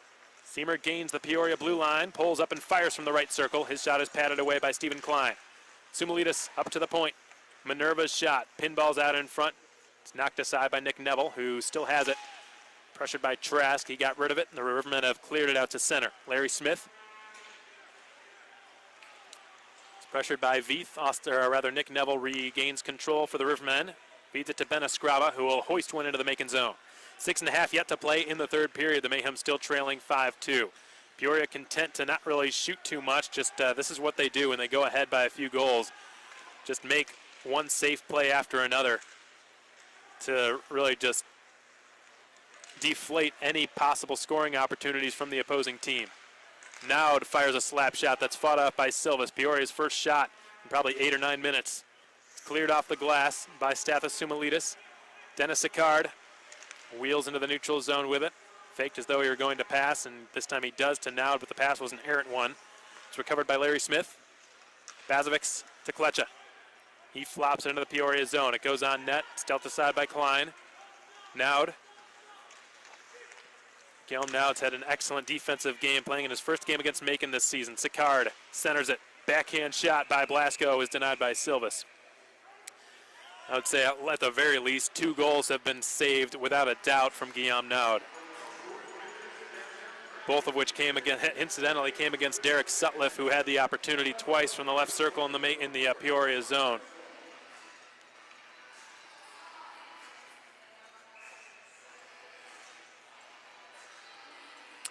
Don't forget to join us again tomorrow night, folks. The Mayhem finishing out the 2018-19 regular season right here at the Peoria Civic Center. Same time, same place, 8:15 p.m. Eastern Standard Time, 7:15 p.m. Central puck drop at Carver Arena. We'll be broadcasting again on SPHL Live, powered by New Line, and on YouTube. Soper chips it into the right corner. Big hit delivered on Jake Hamilton. Puck is sent through the goal mouth and wide out to the far half wall. It'll bounce. Rulavicius down the left wing side. Joined by Hageman and Ciro on the rush. It's fed behind the net out to the near corner, and Sean Lynch is hit by Ciro. Ciro sends it at the net from a tough angle. Silvas was able to make that save with his pad. Another crazy bounce off the stanchion. We've seen a lot of those tonight. Those awkward deflections off of the partitions all over the zone, particularly, however, on that side of the ice. A long stretch pass is interrupted by Austin Veith, who commences a counterattack on a 3-on-2 rush. Got a couple of players to pass to. He decides to just take it himself. His turnaround shot is denied by Silvas. And we might get a fight breaking out. Mitch McPherson throws off his gloves. He's in an entanglement now with Urban. Urban trying to get in an uppercut or a right fist. He gets one of each and recovers. He gets a left punch in there as well. Throws in an uppercut. Urban firing left after left, but he gets brought down by Mitch McPherson.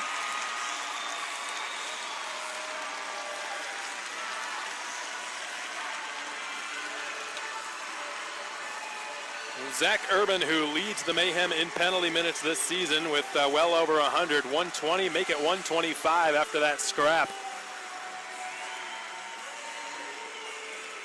with Mitch McPherson. I think a lot of folks had a hunch that there might be a fight in this game, what with all the hostilities and rivalries and whatnot, but I don't think a lot of people expected Mitch McPherson to be the taker for Peoria. A lot of folks probably expected it to be Sicard or Rulavicius or Hamilton or perhaps Brandon Perrone.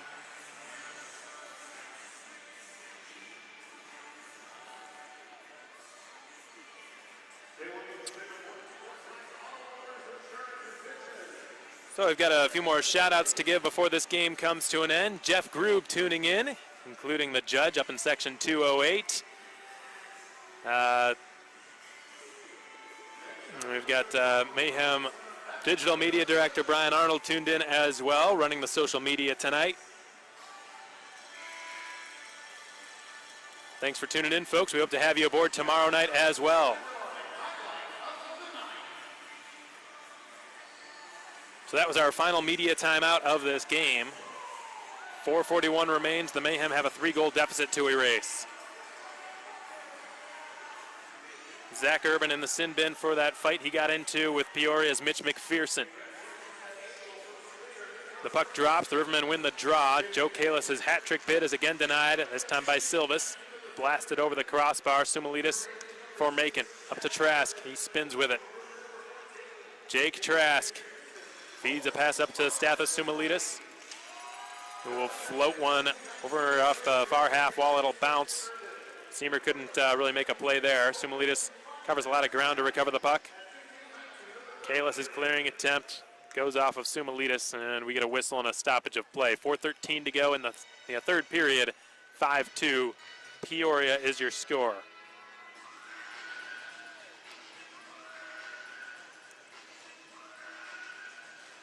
If the Mayhem do not come back in this game, just to clarify for everyone, then they need to win tomorrow night's game. Not only that, but they'll need help from the Pensacola Ice Flyers. They will need the Flyers to beat the Ice Bears in regulation tomorrow,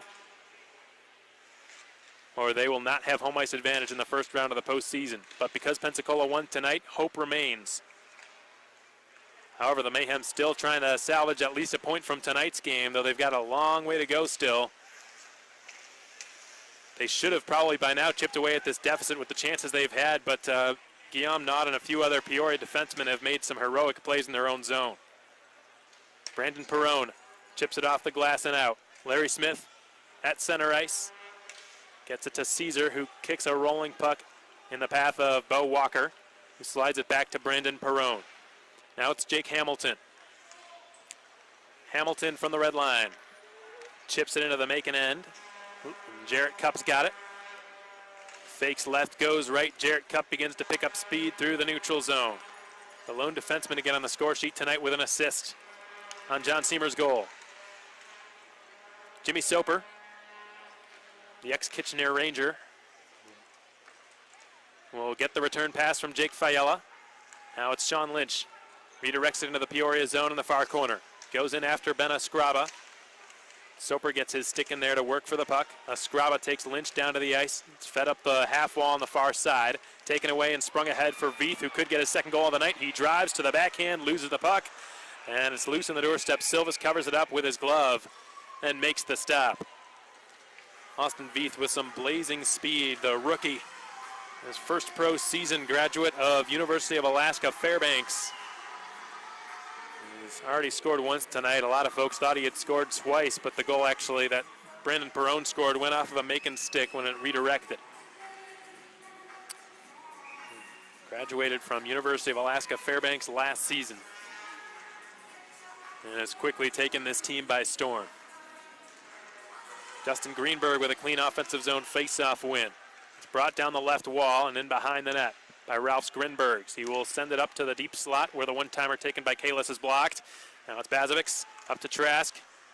It's defended closely by Kalis. Trask has dumped it into the Peoria zone, but it's recovered quickly by the Rivermen Blue Liners, and Guillaume Nod takes a check from Seamer to make the play out to the neutral zone and beyond that as Minerva Backhands a pass, picked off by Sicard. Minerva gets a second chance, and this time succeeds in getting it up to John Seamer. Now it's Derek Sutliff. Sutliff trying to negotiate his way across the Peoria blue line. Brandon Perrone picked his pocket. Sicard gives it over to Jake Hamilton and skates to the Peoria bench. It's backhanded into the Macon end. Caleb Cameron feeds it to Larry Smith. Smith's pass lands flat on the tape of Danny Caesar. He feeds it up to Fiala, returns it for Caesar, who fires a one-timer that knuckleballs on goal. Stephen Klein easily able to make the stop. 102 seconds remain in regulation time, and it appears as though Macon will be in a situation in which they must win tomorrow night's game and hope for a Pensacola win in regulation. Caleb Cameron will take a face-off to the left of Stephen Klein. He sends it into the right corner, and Danny Caesar will send it along the end wall. Derek Sutliff harassed every step of the way by Ralph Grinbergs.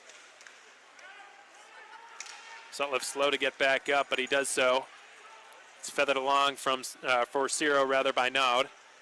Ciro gains the Macon line, and will swivel his way into the left corner. Dispossessed of it by Jake Fiala, who backhands it around the boards towards the far point, or the near point rather.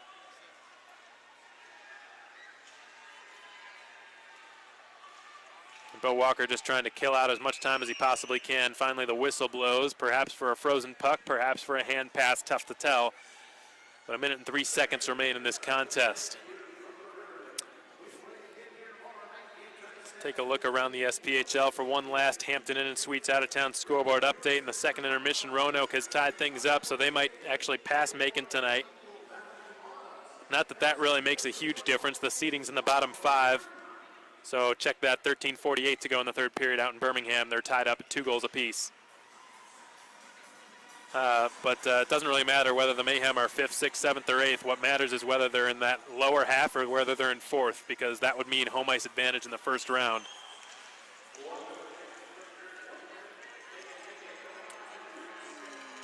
So 5 or 6 players fight for it below the Macon goal line. It's cycled up to Austin Veith at the blue line now. Alec Hageman. Right point, sends it to the left circle. The Mayhem going back to the penalty kill. The penalty was called against Larry Smith. So that'll just about ice this game. Peoria hoping to add more to their cushion here. A long wrist shot through traffic is denied by Silvis, with Greenberg screening him. Kalis, still a candidate for the hat trick, has been for a while, since the 32-second mark of the second period. Hagman. Blasco. Feeds a pass from circle to circle. Hagman recovers and cycles it up to the blue line for Austin Veith. Veith gets the return pass and fires a one-timer wide of the net. Second opportunity by Greenberg. His shot denied by Silvis, and that'll do it. So the Rivermen hang on to win. A really dominant second period is what did the Mayhem in tonight. The Mayhem had things under control until the second period began. From that point on, it was all Rivermen, though the Mayhem did make a pretty decent recovery in the third period. They could not chip away at their deficit. However, they can hold their heads high, knowing that they did play a decent game tonight and had their opportunities. And were this night to happen on another night, perhaps the score could have been different, really, with the amount of chances that both teams had. I don't think this really felt like a 5-2 game, folks. The score sort of indicates that it was a game dominated by Peoria, but it was just the second period was dominated by Peoria. And I'd certainly give the edge to the Mayhem in period 1. Period 3 was pretty much even. And there were just a few tough breaks that the Mayhem had. The deflection that John Seamer scored, the deflection goal, which would have turned the momentum around in Macon's favor. That goal was waved off.